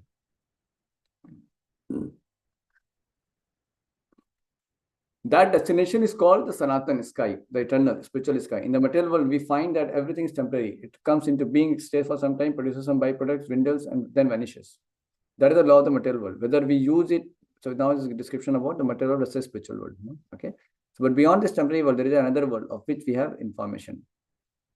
That world consists of another nature, which is Sanatan, eternal. Jiva is also described as Sanatan, eternal, and the Lord is also described as Sanatan in the 11th chapter. We have an intimate relationship with the Lord, and because we are all qualitatively one, the Sanatan Dhamma or sky, the Sanatan Supreme Personality, and the Sanatan living entity, the whole purpose of Gita is to revive our Sanatan occupation or Sanatan Dharma, which is the eternal occupation of the living entity. We are temporarily engaged in different activities, but all of these activities can be purified when we give up all these temporary activities and take up the activities which are prescribed by the Supreme Lord. That is called our pure life. So our Sanatan Dharma constitutional position is to engage in the loving service of the Lord. That is our eternal occupation. So we sometimes keep busy in our own so-called occupations, our self-made. But actually our eternal occupation is to love and serve the Lord. So when we live in this world, then our whatever occupation while being in this world also should be doubted in a way that it is leading us to awaken our love for Krishna, or it is actually done in the mood to serve the Lord. Then that is very wonderful. Then it's nice, because that way you are actually reviving your love for Lord, and you're going towards your eternal relationship with the Lord, and you'll be going to spiritual world then. So that's why our eternal occupation is to love and serve Krishna. That we should know always. No? So that's our real duty. The Supreme Lord and the Transcendental Lord are both Sanatan. Did I say this? No. We are temporarily engaged in different activities, but all of these activities can be purified when give up all this. Okay, that is called our pure life. Correct. No? When take up the activities of prescribed the Supreme Lord, it's called our pure life. The Supreme Lord and his Transcendental Abode are both Sanatan, as are the divinities. And the combined association of the Supreme Lord and the divinities in the Sanatan Abode is the perfection of human life. So association of the Supreme Lord and the divinities in the Sanatan Abode. Sanatan Lord, Sanatan divinities, and Sanatan Dham. That is the perfection of human life. Remember this, no? All Sanatan should be there. But we are caught up in material body, which is not Sanatan, and we are caught up with the cycle of birth and death. That's why our whole plight. And we are caught up in this temporary material world. And we have made false shelters that are also not Sanatan. So we are taking shelter of not Supreme Sanatan, Supreme Lord, but we are taking shelter of some false shelters in this world, that father, mother, nation, so many things like that. So we have to have shelter of Supreme Lord and Supreme Abode, that is spiritual world, and we are Sanatan, so living entities. So living entities should be in the spiritual world with the Supreme Lord. That's the perfection of our life, human life. The Lord is very kind to the living entities because they are his sons. Lord Krishna declares in Bhagavad Gita, Sarva Yoneshu Aham Bija Pradapita. I am the father of all. Of course, there are all types of living entities according to their various karmas. But here the Lord claims that he is the father of all of them. Therefore, the Lord descends to reclaim all of these fallen conditioned souls, to call them back to the Sanatan eternal sky, so that the Sanatan living entities may regain their eternal Sanatan positions in eternal association with the Lord. The Lord comes himself in different incarnations, or he sends his confidential servants as sons, or his associates or acharyas to reclaim the conditioned souls. Therefore, Sanatan Dharma does not refer to any sectarian process of religion. It is the eternal function of the eternal living entities in relationship with the eternal Supreme Lord. Sanatan Dharma refers, as stated previously, to the eternal occupation of the living entity. Sripad Ramacharya has explained the word Sanatan as that which has neither beginning nor end. So when we speak of Sanatan Dharma, we must take it for granted on the authority of Sripad Ramacharya that it has neither beginning nor end. So our Sanatan Dharma is not having beginning or end. Eternally we are supposed to serve the Lord. That is our eternal Dharma. The English word religion is a little different from Sanatan Dharma. Religion conveys the idea of faith, and faith may change. One may have faith in a particular process and he may change his faith and adopt another. But Sanatan Dharma refers to that activity which cannot be changed. For example, liquidity cannot be taken from water, nor can heat be taken from fire. Similarly, the eternal function of the living entity cannot be taken from the living entity. Sanatan Dharma is eternally integral with the living entity. When we speak of Sanatan Dharma, therefore, we must take it for granted on the authority of Sripad Ramacharya.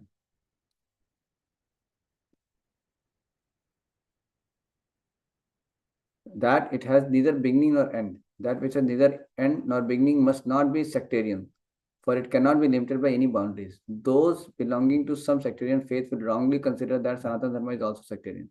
But if we go deeply into matter and consider it in the light of modern science, it is possible for us to see that Sanatan Dharma is the business of all the people of the world, nay, of all living entire entities of the universe. So for everyone it is valid, Sanatan Dharma. Now non-Sanatan religious faith may have some beginning in the annals of human history. But there is no beginning of the history of Sanatan Dharma, because it remains eternally with the living entities. Insofar the living entities are concerned, the authoritative Shastras state that the living entity has neither birth nor death. In the Gita, it stated that the living entity is never born and he never dies. He is eternal and indestructible, and he continues to live after the destruction of his temporary material body. In reference to the concept of Sanatan Dharma, we must try to understand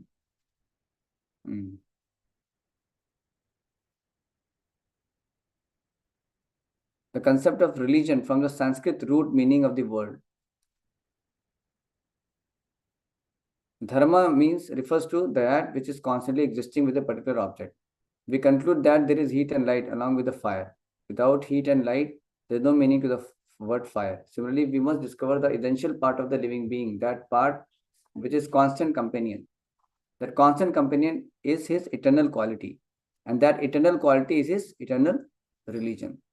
When Sanatana Goswami asked Sri Chaitanya Mahaprabhu about the Sarupa of every living being, the Lord replied that the Sarupa or constitutional position of the living being is the rendering service to the Supreme Personality of Godhead. If we analyze this statement of Lord Chaitanya, we can easily see that every living being is constantly engaged in rendering service to another living being. A living being serves another living beings in various capacities. By doing so, the living entity enjoys life. The lower animals serve human beings as servants, serve their master.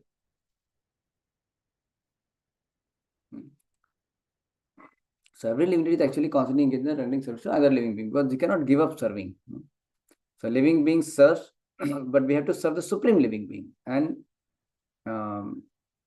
keeping the supreme living being as the real object of our service, we may assist and serve the devotees of the Lord and living entities in connection with the Supreme Lord. So ultimately, that service is for the service of the Supreme Lord only.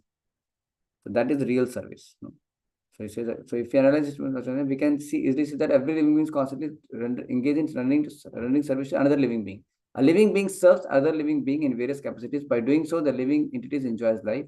The lower animals serve human beings as servants, serve their master. A serves B master, B serves C master, and C serves D master, and so on. Under these circumstances, we can see that one friend serves another friend, the mother serves the son, the wife serves the husband serves the wife, and so on. If you go on searching in this spirit, it will be seen that there is no exception in the society of living beings to the activity of service. The politician presents his manifesto for the public to convince them of his capacity for service. The voters therefore give their politician their valuable votes, thinking that he will render valuable service to society.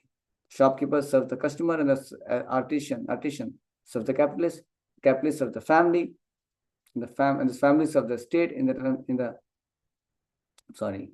Yeah, the shopkeeper serves the customer, and the artisan serves the capitalist. The capitalist serves the family, and the family serves the state in terms of the eternal capacity of the eternal living being. And the family serves the state in terms of the eternal capacity of the eternal living being. In this way, we can see that no living being is exempt from rendering service to other living being.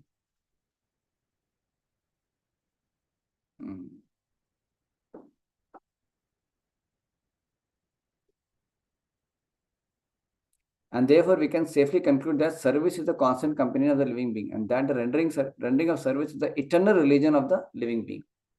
Yet man professes to belong to a particular type of faith with reference to a particular time and circumstance, and thus claim to be a Hindu, Muslim, Christian, Buddhist, or an adherent of any other sect. Such designations are non-Sanatan Dharma. A Hindu may change his faith to become a Muslim may change his faith to become a Hindu, or a Christian may change his faith, and so on. But in all circumstances, the change of religious faith does not affect the eternal occupation of rendering service to others. The Hindu, Muslim, or Christian in all circumstances is servant of someone. Thus, to profess a particular type of faith is not to profess one Sanatan Dharma. The rendering of service is Sanatan Dharma. So actually, we are related to the Supreme Lord in service. The Supreme Lord is the Supreme Enjoyer, and we live in it as servitors. We are created for His enjoyment, and if we participate in that eternal enjoyment with the Supreme Personality of Godhead, we become happy. We cannot become happy otherwise. It is not possible to be happy independently. Just as no one part of the body can be happy without cooperating with the stomach. It is not possible for the living entity to be happy without rendering transcendental loving service unto the Supreme Lord. In the Bhagavad Gita, worship of different demigods or rendering service to them is not approved. It is said in the 7th chapter, 20th verse. So till now, this point is emphasized that how service to the Supreme Lord only can make us truly happy. And we cannot take away this propensity to serve from us. Every living is engaged in service of somebody else. So our service nature, inclination of service can attain perfection only when we serve the Supreme Lord. Then only we can be happy. Otherwise we cannot. Somebody says, no, I don't serve anyone, but you are serving your own mind and senses. But you cannot be without service. Where is our eternal nature to serve? And then service to the Supreme Lord is the highest thing. That only will make us happy. And not even service to demigods also. That point is being clarified here now. How one should not get diverted to serve the demigods as well. So in the Bhagavad Gita, worship of different demigods or rendering service to them is not approved. It is stated in the 7th chapter, 20th verse. Kamastastarita prapadyante anya devata tam tam niyamamasthaya prakritya niyata swaya. Those, somebody can read the translation, please. Those whose intelligence has been stolen by material desires surrender unto demigods and follow the particular rules and regulations of worship according to their own natures. Here it is plainly said that those who are directed by lust worship the demigods and not the Supreme Lord Krishna.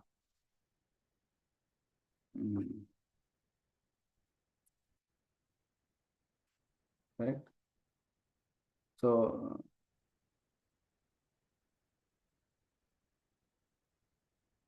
when you mention the name Krishna, we do not refer to any sectarian name. Krishna means the highest pleasure, and it is confirmed that the Supreme Lord is the reservoir or storehouse of all pleasure. We are all hankering after pleasure. Anandamaya Bhyasa, Vedanta Sutra 1.1.12. The living is like the Lord are full of consciousness, and they are after happiness. The Lord is perpetually happy. And if the living is associated with the Lord, cooperate with Him, and take part in His association, then they also become happy. Somebody can read the next paragraph. Please. The Lord descends to this mortal world to show His pastimes in Vrindavan, which are full of happiness. When Lord Sri Krishna was in Vrindavan, his activities with his cowherd boyfriends and his damsel friends with the other inhabitants of Vrindavan and with the cows were all full of happiness. The total population of Vrindavan knew nothing but Krishna, but Lord Krishna even discouraged his father Nanda Maharaj from worshipping the demigod Indra because he wanted to establish the fact that people need not worship any demigod. They need only worship the supreme. They need only worship the Supreme Lord because the ultimate goal is to return to his abode. Yeah. So 2 points, one thing. So one point is saying about how the Lord is always happy. He is the highest player. Krishna is clarified. Who is Krishna? Thereafter happiness. So only by associating with Krishna, you can become happy. Cooperate with Him and take part in association. Then you can become happy. the Lord is perpetually happy. And second thing is when Lord descends also, it's full of happiness, all his pastimes. Lord Krishna was in Vrindavan, the activities of covered by Ramjan parents, all the was in Vrindavan, cows are full of happiness. So it's our eternal happiness, happy position in the spiritual world. And Prabhupada also he writes that in Vrindavan nobody knew anyone apart from Krishna. And then in Govardhan Lila pastime also Krishna gives the same lessons that how one should not take shelter of the demigod but take shelter of the Lord only. So he did not allow demigod worship in the worship of Indra. Because I want to establish the fact that people need not worship any demigod, they need only worship the Supreme Lord because their ultimate goal is to return to his abode. Of course, one can respect demigod, but doesn't need to worship to get some material gain. Because our goal is to return and go back to Godhead. But the demigod worshippers, they want to get some things materialized in this world only. So that's why they're attracted to demigod worship. But our goal should be to go to spiritual world, then we don't need to worship demigod. We can respect them, but we worship Krishna so that we can attain love for him and we can go back to the spiritual world. The abode of Lord Sri Krishna is described in Bhagavad Gita, 15 chapter, 6 verse. Na tadbhasha teshur yananshankara pavaka yadgatva nevatante tadhama paramam mama. Somebody can read the translation, please.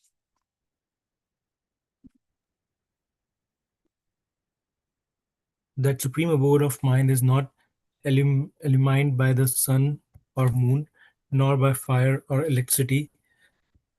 Those who, Roji, could you please scroll up? Those who reach it never return to this material world. Correct. Yeah.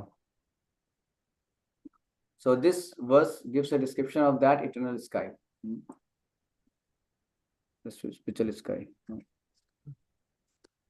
Of course, we have a material conception of the sky and we think of it in relation to the sun, moon, stars, and so on. But in this verse, the Lord says that in the eternal sky, there is no need for sun, nor moon, for the moon, nor electricity, or fire, or any kind, fire of any kind, because the spiritual sky is already illuminated by the Brahma Jyoti, the rays emanating from the Supreme Lord. We are trying with difficulty to reach other planets, but it is not difficult to understand the abode of the Supreme Lord.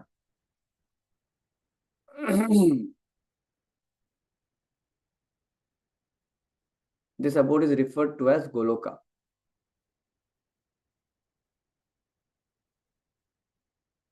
In the Brahma Samhita 5.37, it is beautifully described. Goloka eva nivashati akhilatma bhuta. It is not easy, it's not difficult to understand because we can understand through scriptures. That's why we can understand it very easily. The Lord resides eternally in his abode, Goloka, yet he can be approached from this world. And to this end, the Lord comes to manifest his real form, Sachidananda Vigraha.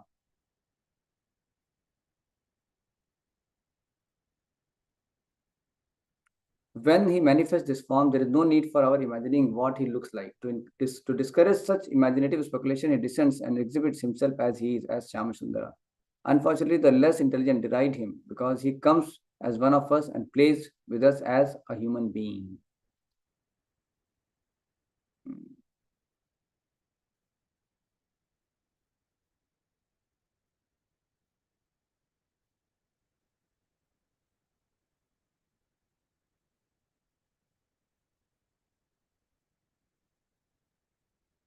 But because of this, we should not consider the Lord one of us.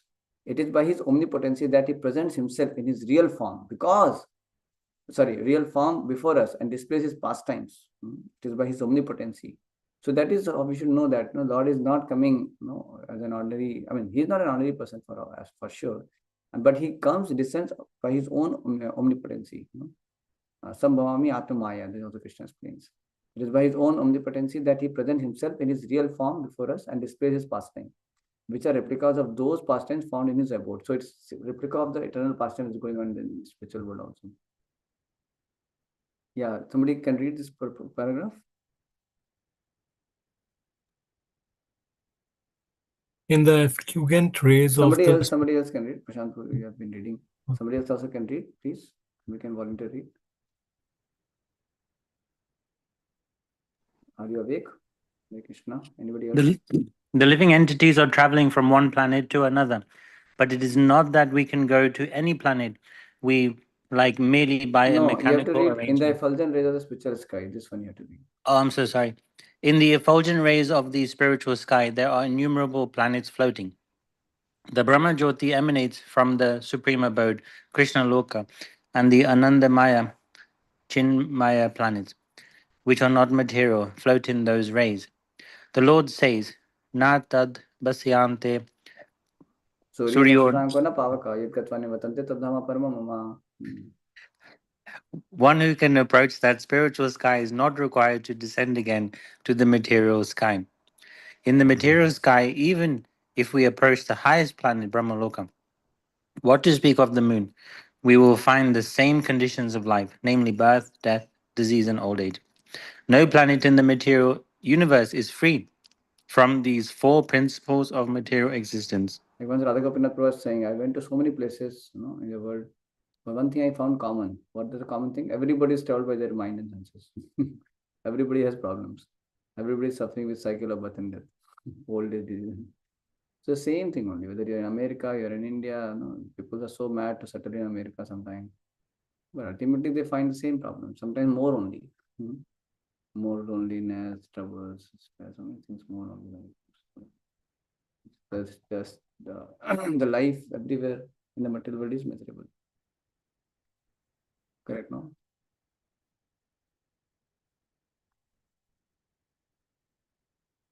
Yes, go ahead. Somebody else can read this next paragraph, please.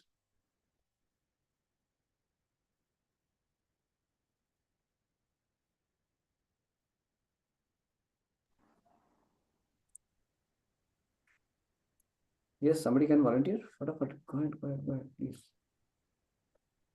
Shall I read, Prabhuji? Okay, read. Nobody's reading. The living entities are traveling from one planet to another, but it is not that we can go to any planet we like merely by mechanical arrangement. If we desire to go to other planets, there is a process for going there. This is also mentioned. Yanti deva vrata devam pitram yanti pitra vitra. No mechanical arrangement is necessary if we want interplanetary travel. The Gita instructs. Yanti deva vrata devam. The moon. The moon, the sun, and the higher planets are called Sarvaloka. There are three different statuses of planets: higher, middle, and lower planetary systems. The Earth belongs to the middle planetary system. The Bhagavad Gita informs us how to travel to the higher planetary systems, Devaloka, with a very simple formula. Yanti Deva Vrata Devang. One need only worship the particular demigod of that particular planet and in that way go to the moon, the sun, or any of the higher planetary systems. Yeah. Somebody else can read? Somebody can read. Nobody's reading. Yet the Bhagavad Gita does not advise us to go to any of the planets in this material world, because even if we go to Brahma Loka, the highest planet, through some sort of mechanical contrivance by maybe traveling for 40,000 years, and who would live that long? We will still find the material inconveniences of birth, death, disease, and old age. But one who wants to approach the supreme planet, Krishna Loka, or any of the other planets within the spiritual sky will not meet with these material inconveniences. Amongst all of the planets in the spiritual sky, there is one supreme planet called Goloka Vrindavan, which is the original planet in the abode of the original personality of Godhead Sri Krishna. All of this information is given in the Bhagavad Gita, and we are given through its instruction information how to leave the material world and begin a truly blissful life in the spiritual sky. Okay, we'll just read this further. Somebody else can read in the 15th chapter. Go ahead. In the 15th chapter of the Bhagavad Gita, the real picture of the material world is given. It is said there, Urdhva Mulam Urdamulam udasakam ashwattam prahurabhyayam chandamsi yasya pranani yastam veda savedavit. Here the material world is described as a tree whose roots are upwards and branches are below. We have experience of a tree whose roots are upward. If one stands on the bank of the river or any reservoir of water, he can see that the trees reflected in the water are upside down. The branches go downwards and the roots upwards. Similarly, this material world is a reflection of the spiritual world. The spiritual world is but a shadow of reality. Material world. The material world is but a shadow. The material world is but a shadow of reality. In the shadow, there is no reality or substantiality, but from the shadow, we can understand that there are substances and reality. In the desert, there is no water, but the mirage suggests that there is such a thing as water. In the material world, there is no water, there is no happiness, but the real water of actual happiness is there in the spiritual world. So this is 15th chapter of Gita, talking about the whole material world is like a upside down banyan tree. So it's like a perverted reflection. So branches go downward, the roots upward. The trees, so material world, the trees whose roots are upwards and the branches are below. We have experienced the tree roots up. We experience this near the bank of the river or in the reservoir of water. So it's upside down. So branches go downward, the roots upward. The material world is a reflection of the spiritual world. So this what you find in this material world, like home, you find people, you find mountain, you find trees. Spiritual world also all these things are there. But that is there without inebriety and its original form in a spiritual way, spiritual form. But here everything is poor imitation of the spiritual world. It's a perverted reflection. There's no substance. The material world is but a shadow of reality. The shadow, there is no reality or substantiality, but from the shadow we can understand there are substantial. Like our bodies also, they're like perverted, version of the spiritual form, spiritual body. They also have hands, legs, and all that, but that is completely spiritual, chinmay, not having any material attributes. But here it's all material attributes. So there's a big difference between the spiritual world and the material world. Material world is the perverted imitation of the spiritual world. So here everything is not having substantiality, no reality also. It's temporary. But for the shadow, we can understand that there is a substance and reality somewhere. In the desert, there is no water, but the mirage suggests that there is such a thing as water. In the material world, there is no water, but there is no happiness. But the real water of actual happiness is there in the spiritual world. That's the point. So then how to attain the spiritual world is explained next, that we can do tomorrow. Yes, tomorrow we can begin. Yeah. Can you just recite the verse and let's go ahead? Can you read further, Virat Prabhu or somebody? Just one minute. Praveen Prabhu, you can read. You have not read him now. Or you did not read. The Lord suggests that we attain the spiritual world in the following manner. Yeah. Nirmama ajita sangadosha adhyatma nitya vinivritta kama dvandvair vimukta sukha dukkha savne gachanti amura padamavyayam tat. That we will discuss tomorrow. Okay. So let us pause here. Any quick reflection? How do you find this reading? We went super fast. And I know some of you might be struggling a little. But yeah, can It you was a great experience, Prabhuji. Thank you so much for the explanation and the readings. Yeah, anything specially found in this reading? Any one of you like to share something? Yeah. What way it was beneficial or something? Any point? Anybody? The first point you mentioned, Prabhuji, that instead of serving or satisfying ourselves, we should be serving the senses of the Lord. Okay. And satisfying the Lord. Nice. Also, you beautifully explained Jiva, Kal, Prakriti, Karma, and Ishvara. Karma is temporary and rest four are permanent. Yes, go ahead. Somebody was saying something. Yes, please go ahead. Anybody is saying something? Okay, others, Virat Prabhu, Praveen, anybody else? Please, quickly, everybody should say one point.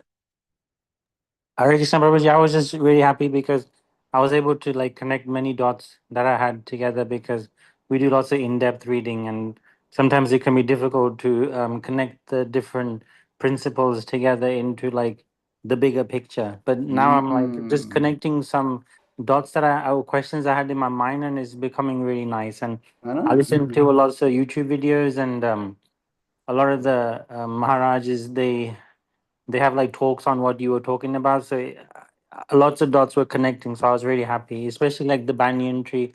His Holiness Radha Maharaj talks a lot about banyan trees in his classes. And it was just really nice, like connecting everything together. Yeah, that's also I also like that because so many things now we keep hearing here there, but one go you read and what happens is continuously if you read now, slowly your chitta, the consciousness, no, in that the message gets starts sinking more and more because we have so much misconceptions, so much of material thoughts, material ideas, material conceptions. So it becomes very difficult, and then that only keeps processing.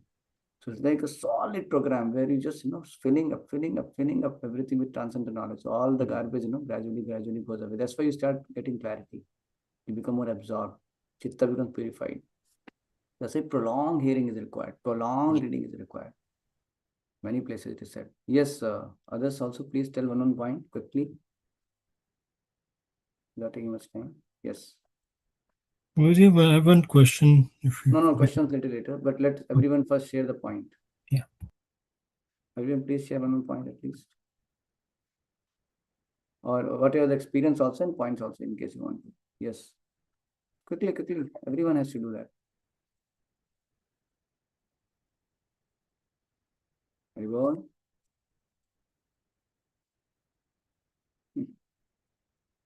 Yes, Praveen, go ahead.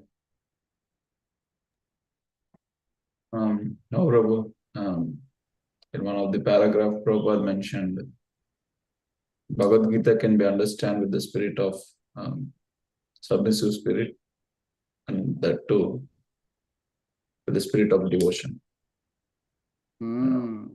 Yes. We should not read with some scientific mindset. We should read with submissive spirit. Yes, good. How was your experience overall? Yeah, experience is good. Honestly, 2 hours is little long because sometimes for me, I'm losing the track. No problem. That's a good struggle, and this will give you confidence because we'll read it more, no? So you'll get habituated. It's very important. Sometimes we don't hear long katha, long time we don't read. So then never, absorption also doesn't remain much. So it is good. It's a good beating to the mind. Not allowing the mind, and we're consciously trying to just be with the message. Very good. Sometimes I've been reading like this. Sometimes I would read with some devotees 3 hours, 4 hours. Like that, I try to do that. And sometimes what happens while reading, I'm feeling sleepy also. Still I read. I keep reading sometimes because I'm not rested well or something. So then I ask Adiscoti whether I read and I explain, read and explain. So sometimes when feeling Rosie also explained and I asked you whether it was okay, Silya, no, you told correct only.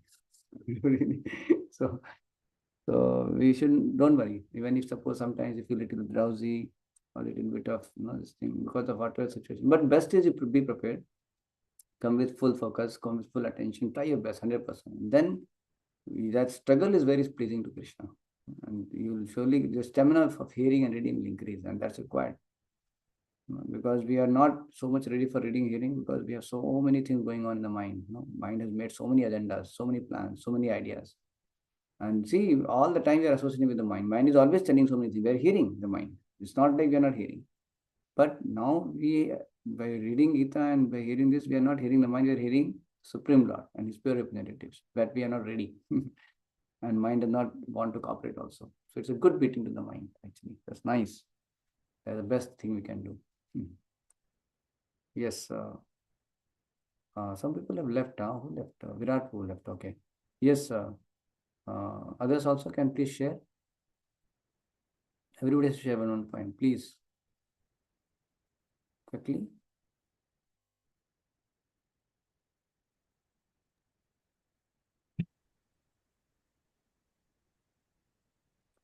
Please go ahead. Fatafat. Want to stop? Want to bother? Please go ahead.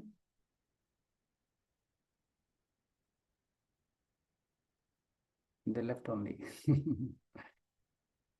Okay. Fine. So if you think, then we can pause here. Ji, Prabhuji. You want to say something, Prashant? No problem. Like I have multiple points which I have noted. But yeah, Okay. thank you once again for today's session. One question I had was like Prabhuji that Prakriti is material nature, and you mentioned that Lord is Purusha and we are Prakriti. However, in one point you mentioned that when one considers themselves as product of material nature, that is a false ego. Hmm. So, like, doesn't that contradict itself? How? How? Like, when we say we are Prakriti, and when we say we are, if we think ourselves as product of Prakriti. No, no, no, no, no, no, not like that. Prakriti does not mean that Prakriti what you're thinking, material creation. That's not Prakriti. Okay, Prakriti okay. means that feminine aspect. That means we are the enjoyer. We are not enjoyer. We are cooperator. That is meaning of Prakriti. So we are para Prakriti. We are superior Prakriti. We are not inferior Prakriti. We are para Prakriti means we are enjoyed. Same way, they are inferior Prakriti also, material energy. That is also for the pleasure of the Lord. So what is meant for the pleasure of the Lord is called Prakriti. Okay. Everything is Prakriti. This material nature, material energy, material ingredients, all Prakriti. We are also Prakriti. We are also meant for enjoy Lord's enjoyment. That's the meaning. Not like we are part of Prakriti, not that way. Ji, Babuji. We are not product of material nature. That is false. That is true. Okay. Yeah. Ji, Babuji. Yeah, thanks for that explanation. Actually, yeah, I was thinking, but yeah, thanks for explaining it. Yes, yes. Okay, Prabhu. Thank you. Yeah, Hare Krishna, Babuji. Hare Krishna. Thank you for listening so attentively. Thank you. Thank you, Prabhuji, for this wonderful session. So we'll meet on Thursday. Ji.